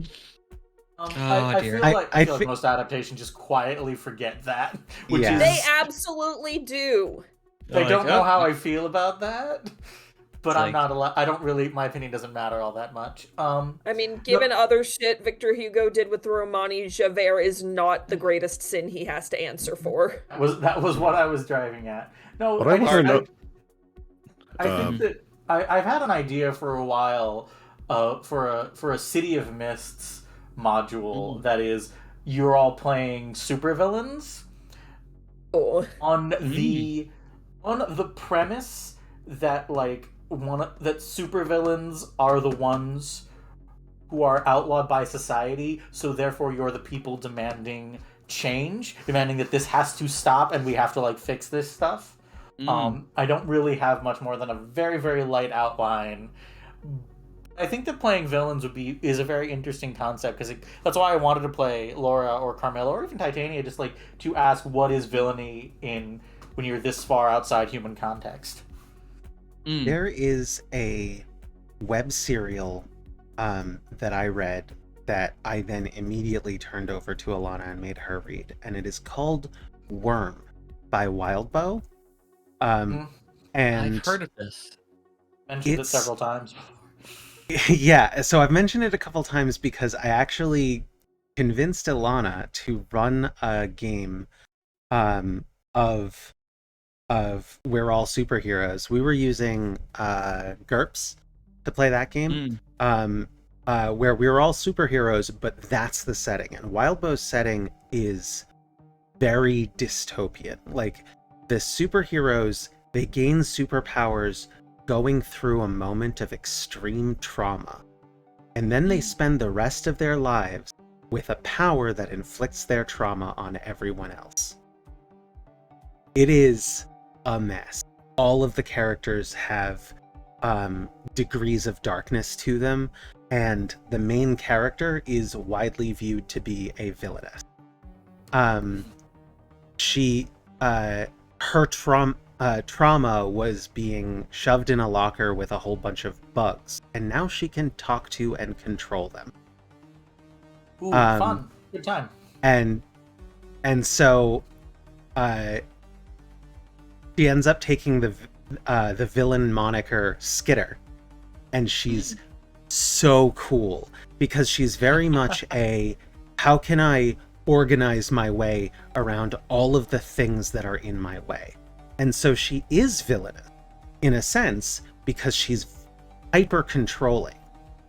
But when she takes over an entire city and starts running it, it's a safer city to live in than most of the ones run by the superhero group that is sanctioned by the government.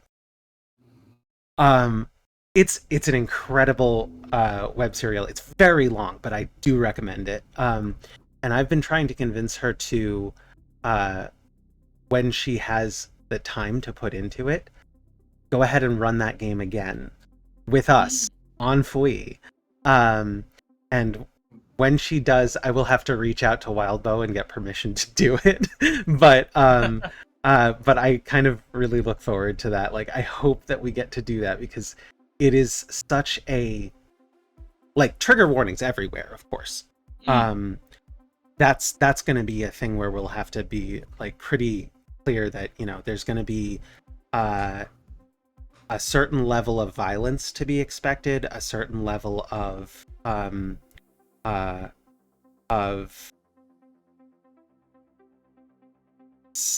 world, what is the word for setting typical kind of narrative pieces that are kind of a little edgelordy, and that's okay. Like, if that's, like, I enjoy that. I'm okay with Setting typical edginess. Yeah, setting typical edginess. I'm okay with some amount of edginess, especially if it's used to make me cry. So yeah, that is, like, I'm sorry, Ellie, you just reminded me of that, talking about a superhero tabletop game, because it's always on the front of my mind. Like, I want to go and play.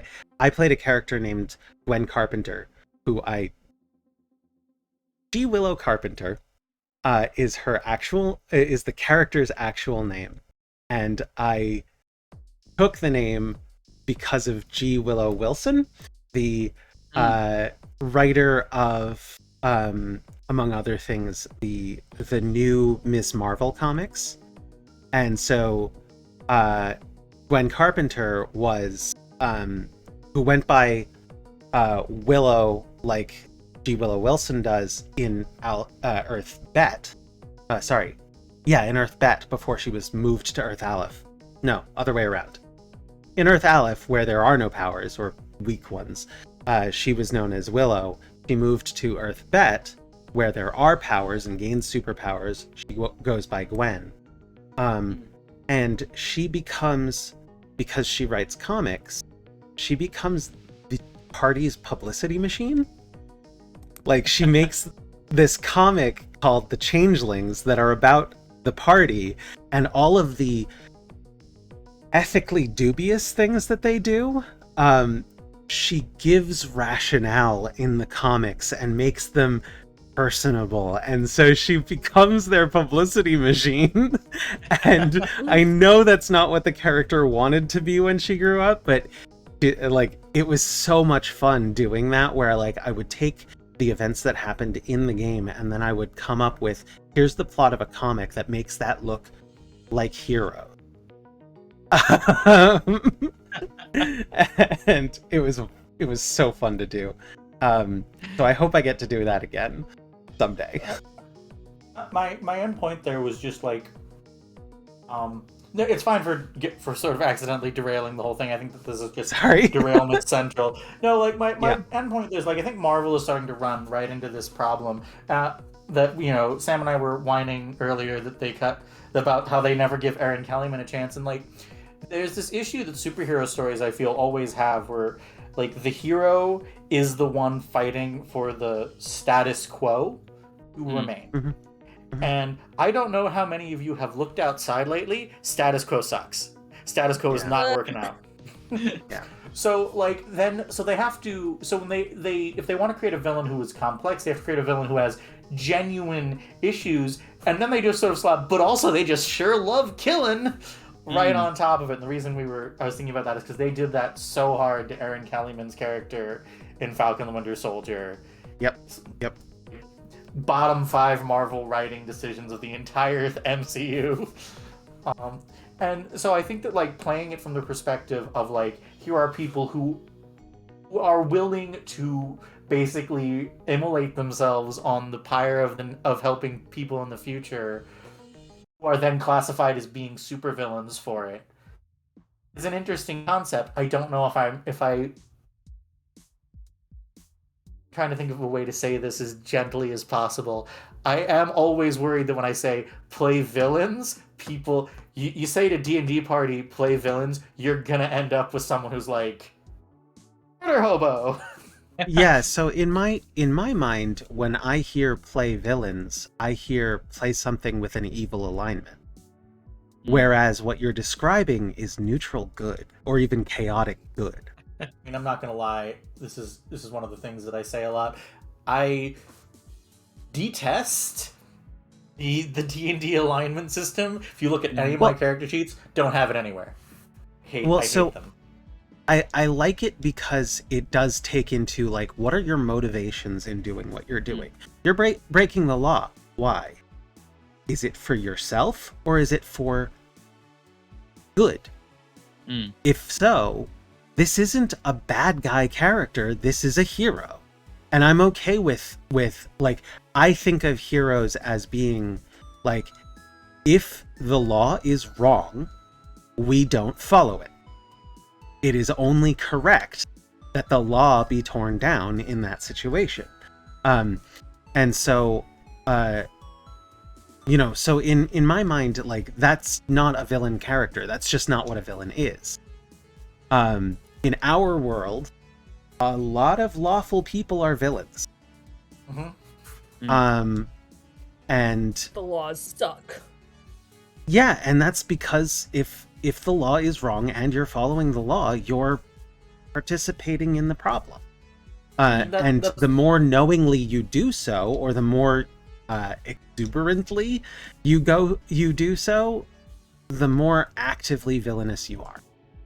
That's sort of one of the things that I do love about Les Miserables, because if you take a step outside of it and look at Javert from like any moral standpoint, dude's the worst. He is making decisions that are making everything worse for everyone, including himself. Because the law said, well, you stole a loaf of bread, so sorry, buddy. What I thought was always... I still think he's only the second worst because Thénardier exists. The main thing that always... The main thing that always struck me about Javert is that, well, yeah, he was like a prison guard or a cop when Valjean is let out of prison, right? So it's like 1815, and then you look at like French history from like 1850 to 1830, and it's like, dude, you're fucking, the government changes like 3 times. What legal system are you even using? The fucking like the entire system collapses like twice. Right, that's what I always interpreted, even before I became like this absolute radical leftist type. Like Javert is sort of this commentary on the absurdity of refusing to, of like not only of our carceral system, but of like refusing to bend the law, anything. Because I mean, I don't know if this, I don't think this is a hot take in this group. It might be a hot take in other circles, but if someone needs a loaf of bread to survive, they can't afford it, yeah, steal that. I don't care. Go for it. See someone shoplifting, mind your business. it's sort of a thing where I feel that if the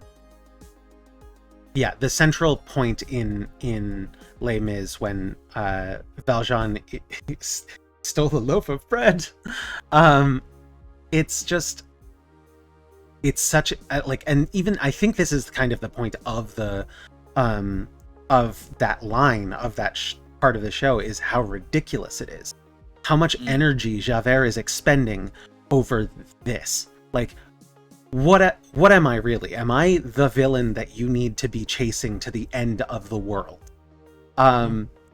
No, obviously not. Clearly not. There is something wrong with Javert. There's very much that element of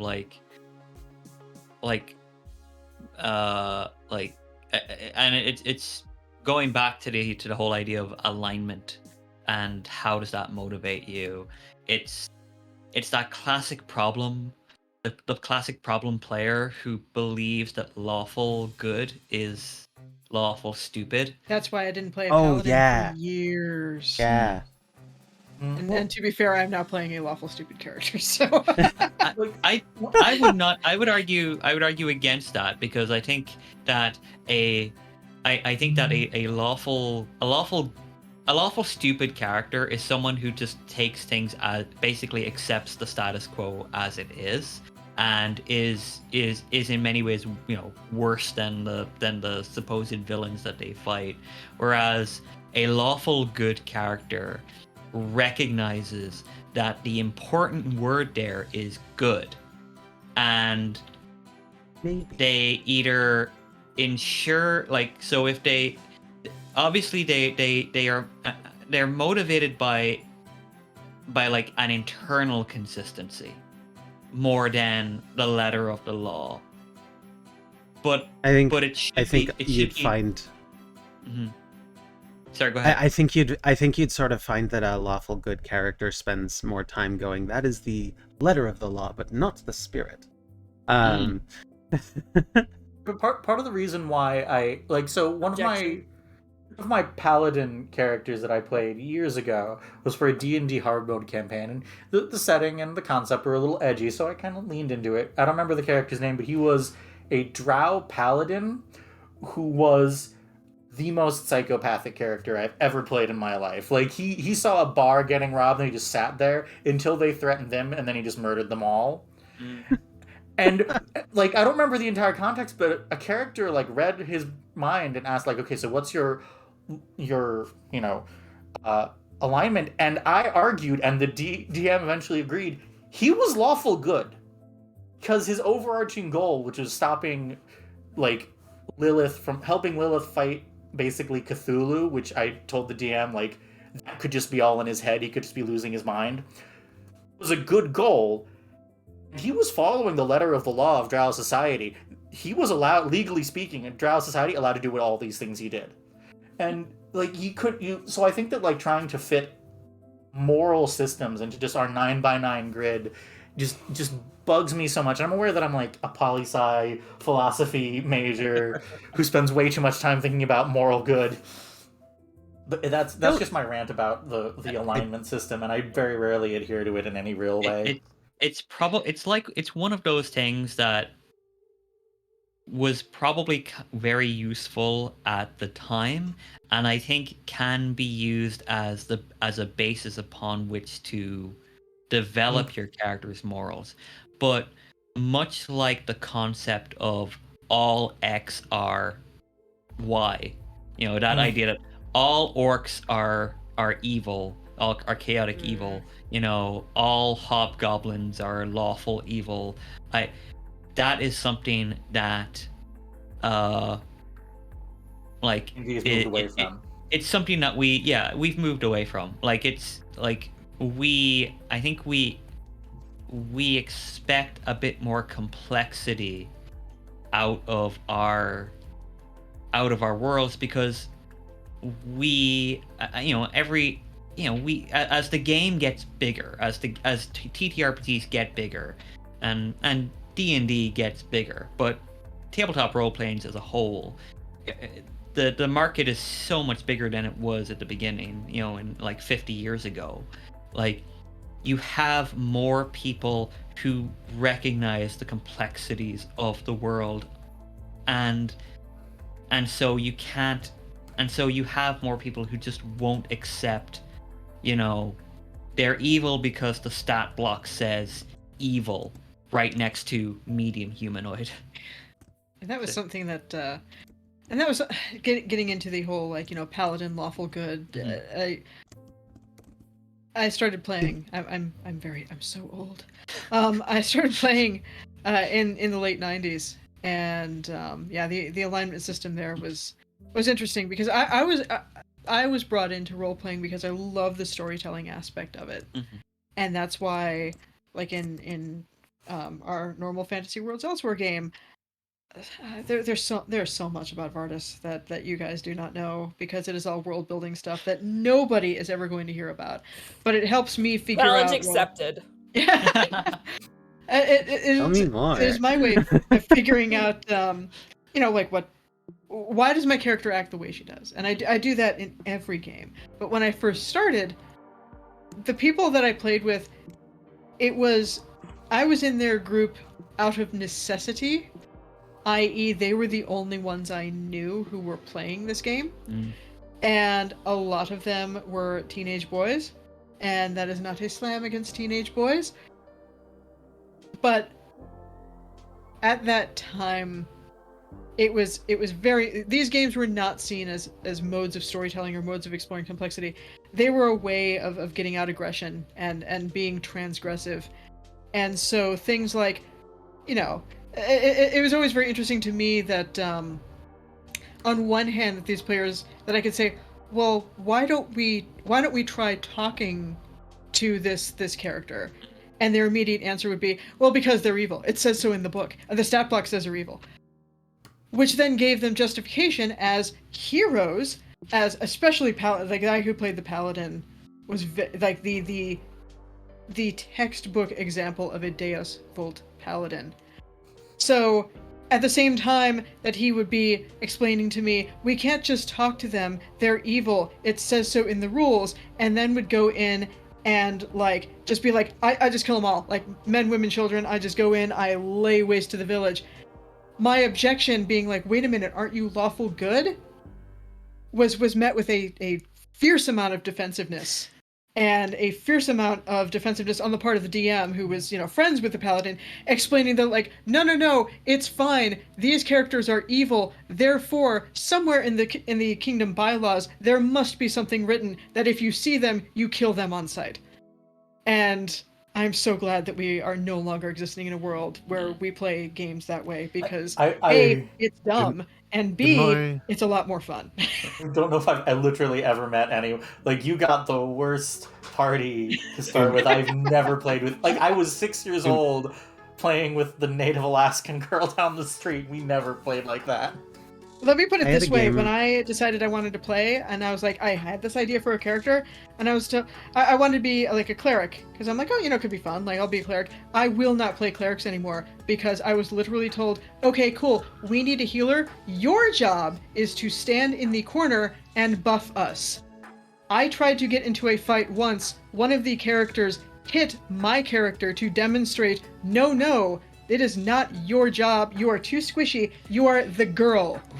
And, like, if you come into battle again, I will kill your character and we will roll you up another one, so you learn that your job is to stand in the corner and buff us. Oh my god. in my Yeah. in my mind, in terms of alignment, it's not draconian. This is what you are. It's supposed to convey or imply standard behavior. Like, a thing in older editions is, like, they would have, like, a villager person. It would be, like, neutral, tends to good. It's, like, sort of this, like, weird wishy-washy way of, like, you know, they're still listed as neutral because, in, you know, most random villagers are considered, like, lawful neutral, but it's, like, their behavior is supposed to be influenced by, you know, tends to evil, tends to whatever. In my mind, if you can justify any action within like the logic of the character, like we ran into this in the personal game that Connor runs. My character is a rogue bonk. Bonk is, it's a lot, but basically in my mind, Bonk is either chaotic good or neutral good. Bonk has also killed someone in cold blood because he was sitting there listening to this guy basically describe to him how he was going to like derail this entire community, and he's like, so you're not going to actually do that, right? No, I'm going to do that, and I'm not going to be able to talk you out of this, right? No. Okay. Hey, I'm going to go give you a hug. And then he, and it's a sort of thing where it's just kind of like, what? Good characters don't like, you can't, what? But it describes general behavior. Bonk will generally try to do the good thing. He will try to do what he feels will lead to the best outcomes, but, in that moment, he's like, no, I cannot allow you to keep doing, no. And that sort of describes that's sort of my approach to it, certainly. Sorry. No. I love that.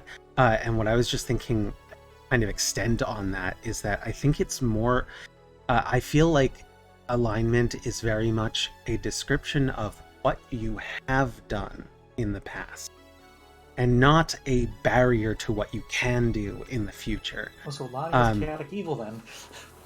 Well, so I had a character in another game called Sosaka, and she was neutral good, because almost all of my hero characters start off as neutral good, because I don't really like the idea of being bound by anyone's law but her own. And I have been told before that, like, you can actually just enumerate your own set of laws and follow them, and then you're lawful. But I'm like, no, because I really feel like in any situation, you have to weigh what the outcomes are and decide what your course of action is, taking response. I'm the kind of person who thinks that there is an actually one perfect answer to the trolley problem, and that is to switch the tracks and deal with it. Because if you don't, you are choosing not to act. You are allowing the train to kill more people, and that is on you. And so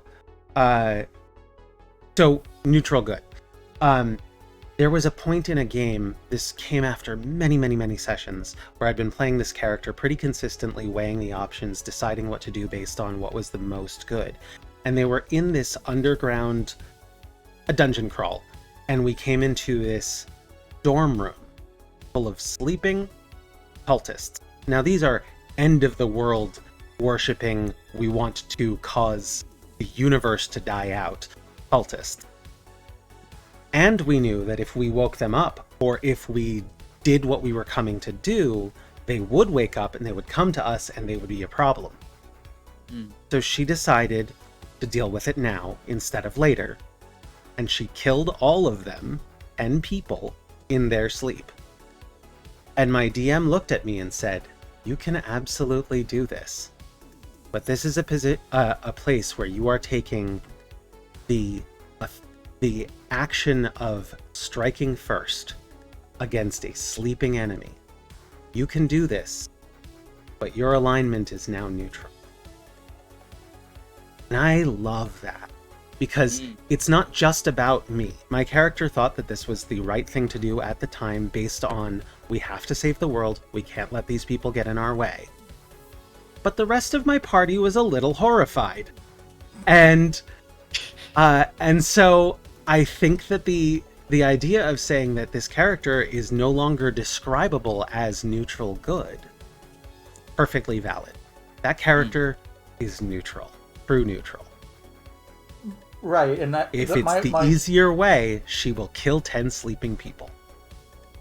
My issue eventually comes in admittedly the fairly extreme edge cases where your alignment still matters, mechanically. Like, Mm. I have Oh, a yeah, yeah, yeah. Dompire. I have a Dompire. I'm not going to go through her whole history, but she's a Dompire cleric. And she's a Death cleric. I want to give her Spirit Guardians. Spirit Guardians is a rockin' spell. Spirit Guardians deals radiant or necrotic based on your alignment. She's chaotic good. Obviously, I want her to do necrotic damage. She's a Death cleric. The whole subclass is built top to bottom. Like, you get level 6, you're like, you're resistant to necrotic? Funny. So, like, I basically had to beg the DM, like, I know she's, like, a good person, and she's actually trying to be a worse person, for reasons I'm not going to go into. Since she's, like, a Death cleric worshipping a vampire, like, the first vampire, can she just deal necrotic damage, please? I'm like, fine, go for it. It brings up something really funny about 5th edition D&D especially, because, like, coming from Pathfinder 1st edition, and now reading the 2nd edition Pathfinder book, 5th edition is this wonderful mix where it's 50%, here are specific rules to follow to do a specific thing, and then, like, it's also 50%, just make it up as you go along, lol. Right. Yeah. I had a That moment leads in one. Sorry, go ahead. No, that leads to these, like, incredibly weird... These incredibly strange moments where, like, players basically try to take the very specific rules and just do whatever rules, lol, and mix them into like the people who've tried to claim, like, well, metals are made out of this or that, your bones are made out of this or that metal, so could I use heat metal on your bones? And it's like, that is not how... Use your head for 5 seconds. I create water inside his lungs. Yep. You know, it's... Yeah. This is why we have rules. Defend from. I do feel like part of the problem is, like, so there is in Warhammer 40k, there are tanks that carry people into battle. And previous editions of the game would basically say, like, this tank has doors here and here on the model. You hop them out when your models leave this vehicle, they leave out of these doors. Like, you have to start their movement from these doors. Thing is, while the rule stat would say, like, it has a door on the front, on, like, the front and the sides, you can, if you are willing to be disingenuous, you can be like, I don't know where the door is, I guess I'll just move them instead of from the center of the tank, the front of the tank, because that's what's advantageous. You can pretend that you believe that that's the case for that moment. And I think that's one of the reasons why 40k kind of moved in the 5e direction of, like, the rules are a lot less specific, but they are less vulnerable to people having disingenuous reads on them. No, now you just leave from the body of the tank. Maybe that's a little less, like, specific, that feels a little less tactical, but people can't claim that the door is someplace it's not. That raises an interesting question that I'll ask all of you. Because obviously you have, like, the sort of, like, Pathfinder 2nd edition style. There is a rule for everything you could possibly think of. It's in this 650-page book. Go get 'em, Slugger. And then you have, like, the Fate style. There are rules, but kinda. But we're just here to have some wild and weird fun. Go get 'em, Slugger. You found out the hard way that you should not. I shouldn't not made to do that. Yeah, because Katie will be like, "Oh, magic is just whatever." Cool. Was it a Fate game that we played? That I think it was a Fate game that we played. Where I was like, "Can I play?" We were like superheroes, and I'm like, "Can I basically be Doctor Strange?" And you're like, "Yeah, sure, go for it." And the first thing I did was say, "Okay, fine. If we're using if we're using a magic system that has no guardrails and no rules, I summon angels. I just bust out with Enochian magic and summon angels and break the game." That was City of Mist, but yeah. But that comes back to my question. Basically, you know, we have the luxury now of, like, so many different RPG systems, you can decide the sort of level of crunch that you like. You know, like I love Fate as a system for its narrative freedom, but I also love like Mongoose Publishing's Traveler RPG, which requires an Excel file just to carry out the trading aspect. You know, I would love to Would play rather Traveler die. someday. so my I question love is, sci-fi, so I do. I'll warn you all now. I do kind of really want to run Traveler sometime for I Fantasy would Worlds Elsewhere, love but to play a yeah. Traveler game. Me, I guess.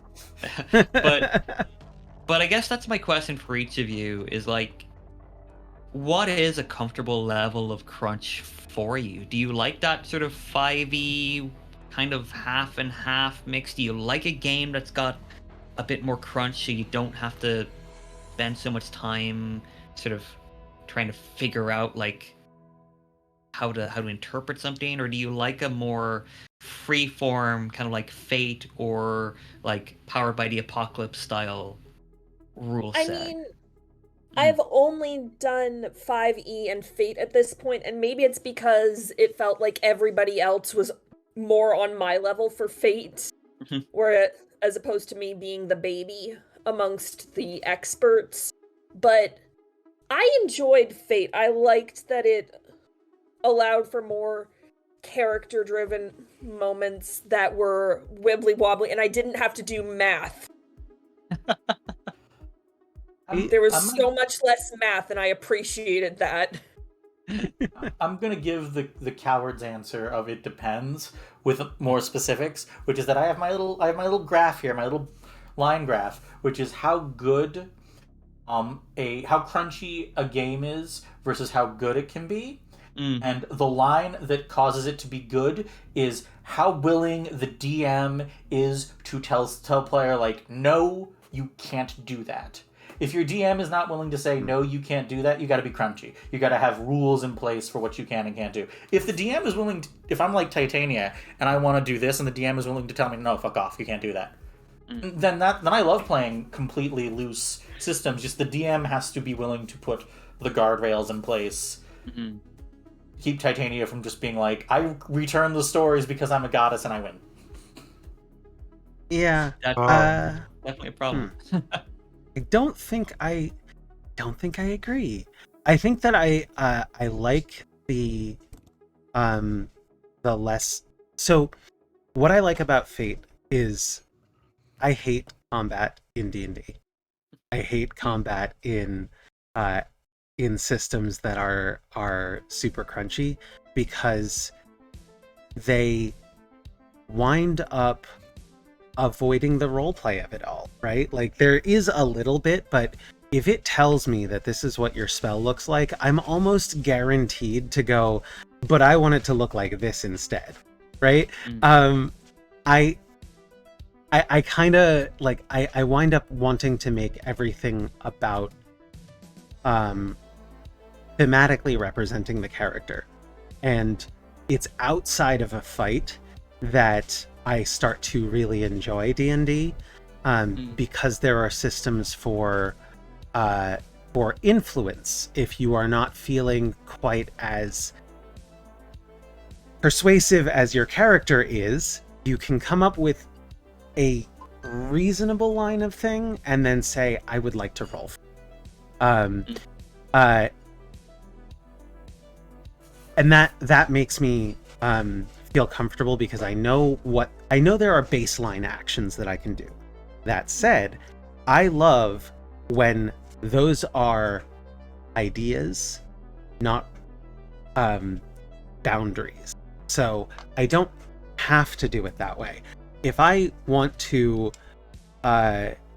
instead of just making, like sneaking up on a person and then fighting them from behind or whatever, I can sneak up behind them and then whisper in their ear. And then we have to talk about, okay, so, all right, how is this going to work mechanically or whatever? And like, what is the person going to do? And now we're talking about an entirely different sort of encounter. And I love non-combat encounters in D&D and in Pathfinder 2e and one of the things that kind of gets...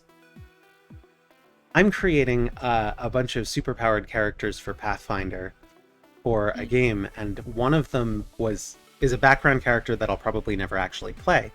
Supposed to be a speedster.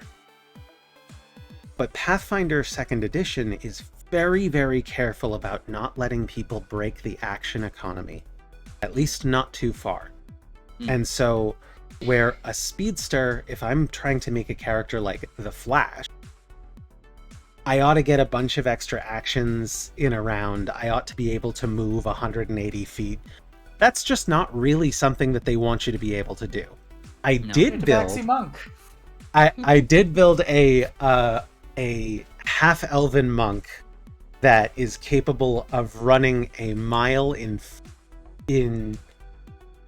I think they're capable of running at 50 miles an hour, and then for a short period of time running at almost 60 miles an hour. Using a combination of monk skills, a stance, and time manipulation magic, which feels very Flash to me. So I'm fine with that. But it's also there is some amount of like the guardrails do actually say like these are the archetypes that we're willing to play with. So one of the things that is true about D&D and Pathfinder 2nd edition and 1st edition is that they really want to be in a place where they really want to be in a fantasy setting. And so taking those systems and saying, well, now we're going to do superheroes in a modern setting is a lot harder, because the rules don't really support you being at like 5th level to 15th level so spectacular that you're going to have battles on a scale of the Flash and Superman. It's just not going to happen. I will say, I interrupted you, Connor. Oh, I was just going to ask, if Katie or Justin, like, how you both kind of sit on the sort of freedom versus crunch, like what's a comfortable level for you? Or I think does it kind of depend on the type of game you're playing, like, like as Addy puts there, like, like D&D, Pathfinder, they are perfect if you want to play like, high fantasy like games, but they're not really designed to do other genres as well. How do you both kind of feel about that, Katie? If you have any thoughts on that? Yeah, I think I kind of prefer. I found for me that 5e is my sweet spot, and the reason I say that, like, is a lot of fun, and I know that you love like the narrative aspect of it.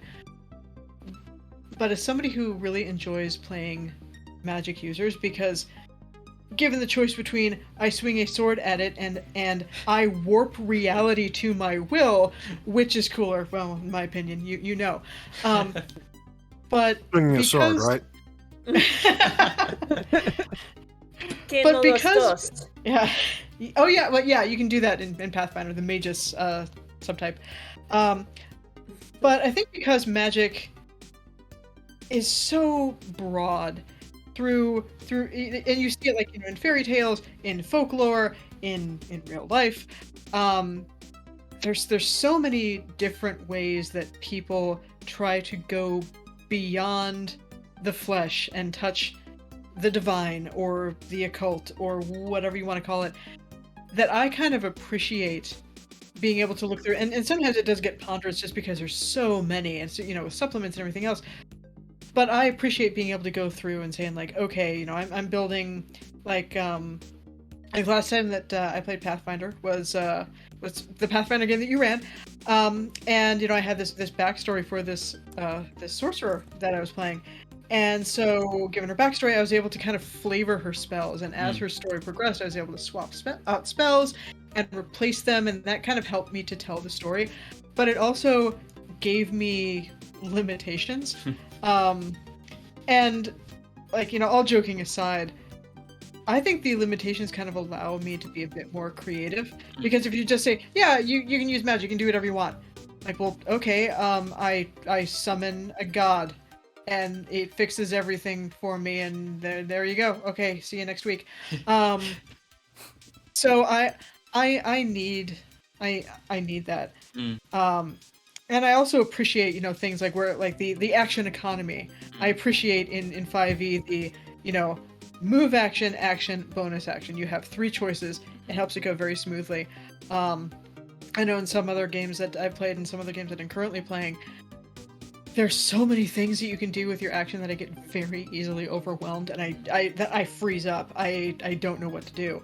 Now, in saying that, one of the drawbacks for me personally about like Pathfinder, which is a lot crunchier than 5e, and is why I'm kind of a little worried about trying out second edition. First or second? I have. Second edition is nothing like first edition of Pathfinder. Okay, because the first time I played Pathfinder was years after I'd tried and failed to play D&D in high school, and met some people who were much better, which is great. But I have always struggled. I have super math anxiety. I have always struggled even to do like basic arithmetic in my head. Like I still have to count on my fingers, which is embarrassing, but it is what it is. And so sometimes the crunch aspect, one of the nice things about again playing magic users in Pathfinder is that, like, okay, cool, I know what this spell does, and I know how many dice I have to roll, and that's it. I tried to play a paladin in Pathfinder First Edition, and it was like I had to actually write out the equation. Like, okay, so I have this. It's this plus my strength plus what my weapon can do, and since it's a magic weapon, it also does this. And for me, like, that just puts a tremendous amount of stress on me. Like every single battle is the world's most frustrating word problem, especially because things change every round. So yeah. I think it'd be better in Pathfinder if, like, in a virtual tabletop setting where all I have to do is click a button and all the calculations are done for me. Oh God, yeah. Virtual what I'm getting at is I need to everything. but what I'm getting at, and it's a very long-winded explanation, I apologize, but like I need guardrails. Not because I don't want to be an ass, but I do sometimes go like, well, okay, like, what is it DM gonna let me get away with? But sometimes the calculations that are put in place, the guardrails that are put in place, start to read like legal texts, and that's where I start to feel like, I'm not sure if this system is for me. Yeah. One of the things that I sorry, go ahead, Justin. Go ahead, Justin. So for me, I think I land sort of around where Ellie is. So I've played a lot of these kind of games. Like when I was learning how to play D&D, it was 3.5. I learned a little bit of Pathfinder, which was 3.75. I've played the most of 5e at this point. It's the system I'm most comfortable with. But like, I've done Monster of the Week. I've done Call of Cthulhu. I've done Cyberpunk. I've done Warhammer 40k. I've done a lot of these kind of games, and in my mind, it's more pick the system that fits what you're doing, more than because like you're not going to force a D20 system into doing Cyberpunk stuff. That's just really tedious. We're trying. With that in mind, true. With that in mind, I like being able to know what the things I can do is, because a lot of my characters come up of me thinking about how would a character that is this work like, well, this. Like, again, going back to Bonk, Bonk is a rogue bard.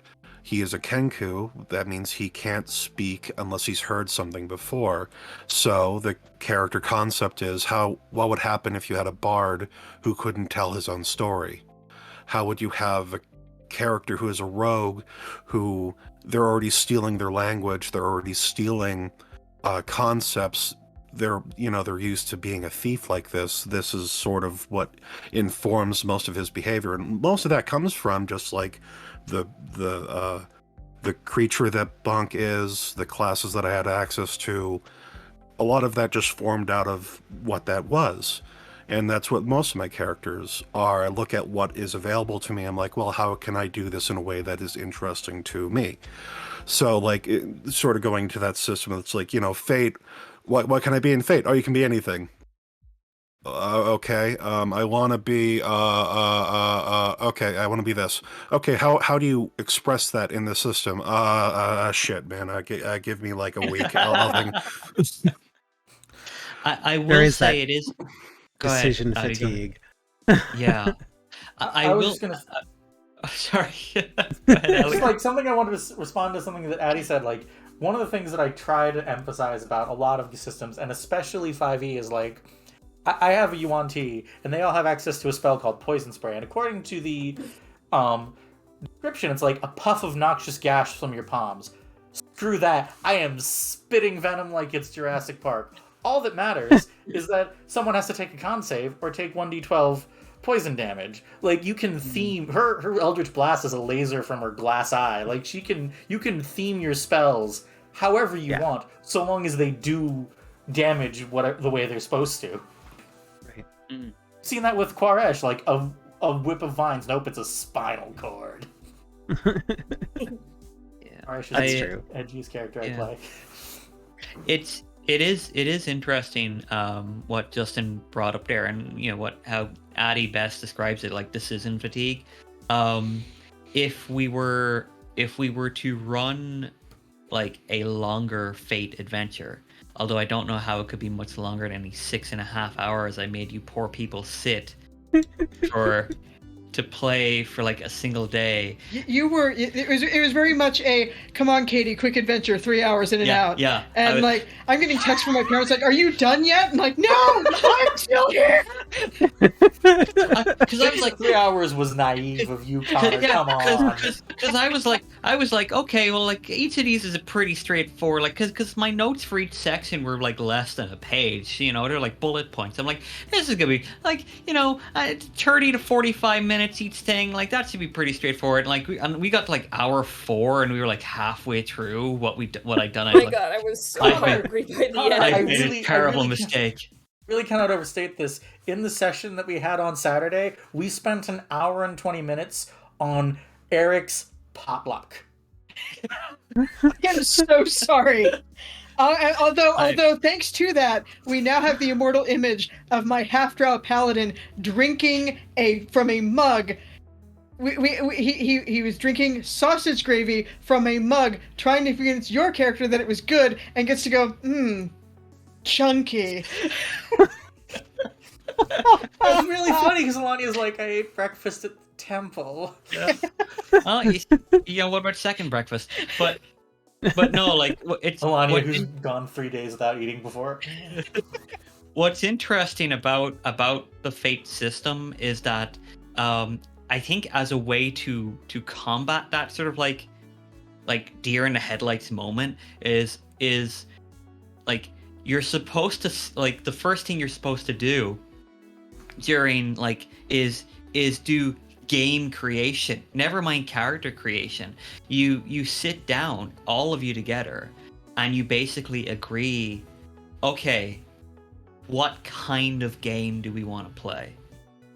And you come and you decide on like your genre of game, and then you're like, okay, let's build the world that game takes place in, and so you end up like as the GM.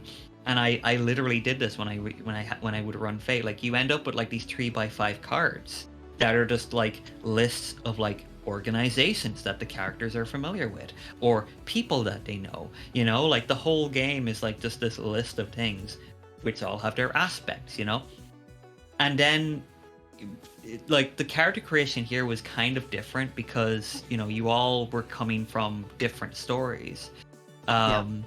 Whereas if we were to decide, like, sometime down the road to run a game for Fantasy Worlds Elsewhere using Fate,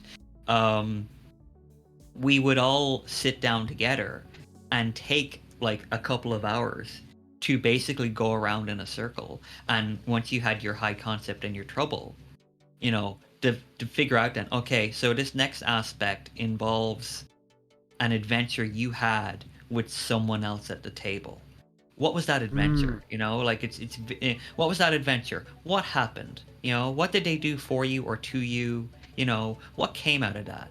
And so there's a lot of like it's the collaborative like effort there at the very beginning that I think would probably make running it as an adventure of like 6 to 8 sessions a little bit easier for everybody involved, you know, because there's kind of less of that uncertainty of like, you know, you can be anything, you know, well, what does that mean, you know? Whereas if you're running Fate, ideally you all sit down together and be like, this can be anything, so let's figure out exactly what that is. And as Katie was saying, you know, what makes 5e so good is kind of like the limitations. It's sort of like you have to make your own limitations, which makes it a great system for some, but I also recognize why it would be like hell on earth for other people, you know. I will warn everyone in the group, like, yeah, that sounds really interesting. I did play in a supposed Fate campaign one time where we spent 4 sessions building our characters and then played once. Oh Yeah. Nah. I can only like, for me, I think that I'm gonna have fun in any table that wants to tell a story together, wants to tell a really good story together.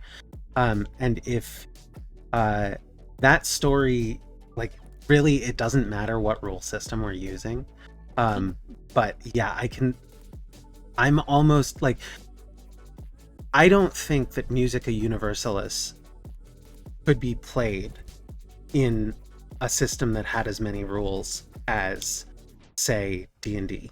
I don't think that's possible. I could be wrong. Like, I feel like it probably could be done, but you wouldn't have ended up... There's a lot that we were able to do just because of that freeform. What kind of creativity are we bringing to it? I think it could have been... Sorry, I was just going to say, I think it could have been done, but it would not have been a one-shot. It would have had to be like a mini-series. Right. So... And I've mentioned this before, you know, in pre-game, in prep for everything, and in explaining like the concept to you all. Like I specifically chose Fate because because Dungeons and Dragons is a game that has a certain degree of freedom about it, but ultimately D&D, throughout its entire 50-year history, has been a game in which you play adventurers and you go to dangerous places and you fight things and you kill them, and then you take their stuff or the stuff they were hoarding, and that's how you become a better adventurer. Like you can have like you know, I know Wizards of the Coast, they have like, you know, the Strixhaven adventure where you're like, you go to like magic school. They have Wild Beyond the Witchlight, which is like you hang out in the Fey realm and you might never get involved in a fight because it's all kind of like Fey adventures and stuff. I loved that one. That one was Yeah. one of my favorite campaigns to run. But yeah, and it's great when you can kind of like play with the system in that way. But I think ultimately, at its heart, D&D is always going to be a combat system with some roleplay elements attached to it, and that's okay because that can be a lot of fun. But I didn't want a system in which you have to physically fight the obstacle in front of you. Yes. To be in this game. Like if that had been, we could have done Musica Universalis in D&D or some other system like that.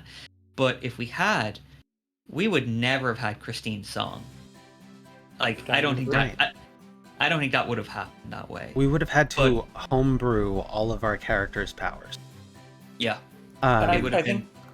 think to bring this completely full circle, because I think we should probably call it soon for the very complex reason that I haven't eaten dinner yet. It has been about 2.5. Tell us. It has. Just this It has been about happening? 2.5 hours. No, Yeah. just to bring So- this full circle, I think when I was talking about how your base assumptions form the way you look at problems, if you have this very rigid set of combat mechanics, you want to use them because you've got half your rulebook is devoted to just that shit.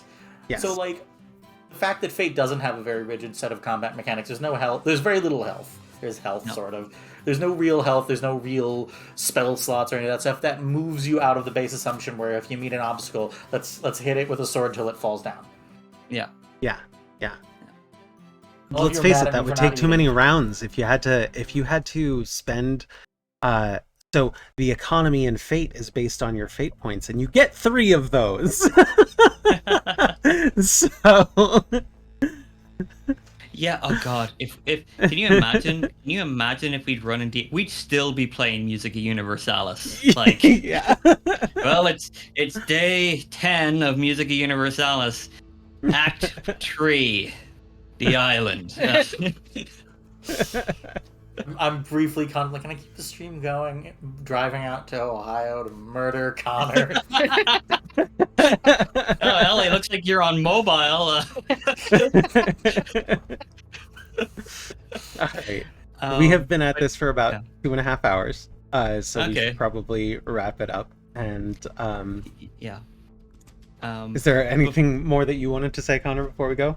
Or Before we wrap it up, I just wanted to say once again, it was a marathon session, but I was really proud of all of you, and I was really I was buzzing with excitement after. I was exhausted, but I was also just buzzing afterwards. And it's been a lot of fun to sit here tonight and have a talk with all of you, have a little bit of a chin wag. We should do it again, I think, like sometime down the road. Just chatting. we'll be back with with more Duradaen next week, right? I think next week I have Coriolanus rehearsal. Sam is not available, Ah. so in 2 weeks' time we will have Duradaen. 2 weeks time. So on the 29th of March, which is perfect timing because Katie and I are on a vacation the week afterwards. So congratulations. everything's worked out just perfectly. Awesome. So then we'll Um, be back on the 29th. 29th? I did want to say one last thing before we go, last because thing. Katie and I are involved in it. If you have not seen it yet, itch.io have a TTRPGs for trans rights in Florida bundle right now. It's 505 games, normally over $2,000 worth of games for $5, and all of the proceeds are going to be going to 2 organizations, Zebra Youth and Trans Inclusive Group, Both in Florida. both in Florida. They've raised over $128,000 already, and it's been like less than 2 days. Yeah, they have 23 days to go, but go there now and Yeah. give them your money now. It's five So then- $5 for It's over $5. 500 games. Yeah, it's $5. You get a bunch of great games, including Thirsty Sword Lesbians, like Gubat Sounds Banwa. so Go Back boring. Anma. Yeah, and also a game that Katie and I made and submitted called Cake or Death, where you get to play a bunch of little goblins invading the hero's heroic feast at the end of their adventure. Oh, that's awesome. You know, we've trans people have had kind of a bad couple of weeks, so Yeah. it'd be nice to do something. Can I help you, my darling? Are you here to give me COVID?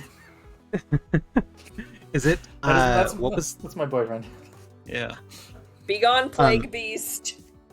was Sends us the address, or is it just on the itch.io? Yeah, if you go to itch.io, you should see the featured bundle is TTRPGs for trans rights in Florida. It's going to be available for another 23 days, but you should get it right now because you're going to need about 3 weeks just to go through all of the awesome games that are there. And you're never actually. I'm gonna break something to you. You're never actually gonna go through all of them, but that doesn't matter because you want to. You'll have cool stuff. Yeah. You'll be wondering. You'll be sitting down one day with your players, and you'll be like, let's why don't we pull out like, you know, Badger and Coyote, an asymmetrical GM-less duet role-playing game, you know, and you'll have a great time playing cute little animals. Or, you know, Remind me, I gotta work on my Humblewood. that's true. Yeah, you go eat and then go work in your Humblewood. Yes, please go have dinner. Yeah. I had popcorn. All right. That's a meal, Don't right? make me go and find you, Ellie. I Not my think address. You do. I think after I have closed out the brought us to our ending panel, I will have us raid our friends over at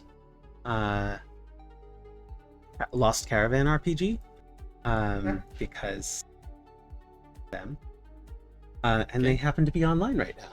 So, thanks everybody. Thank you so much, Thank you. everyone. Have a good night. Take care. Zero.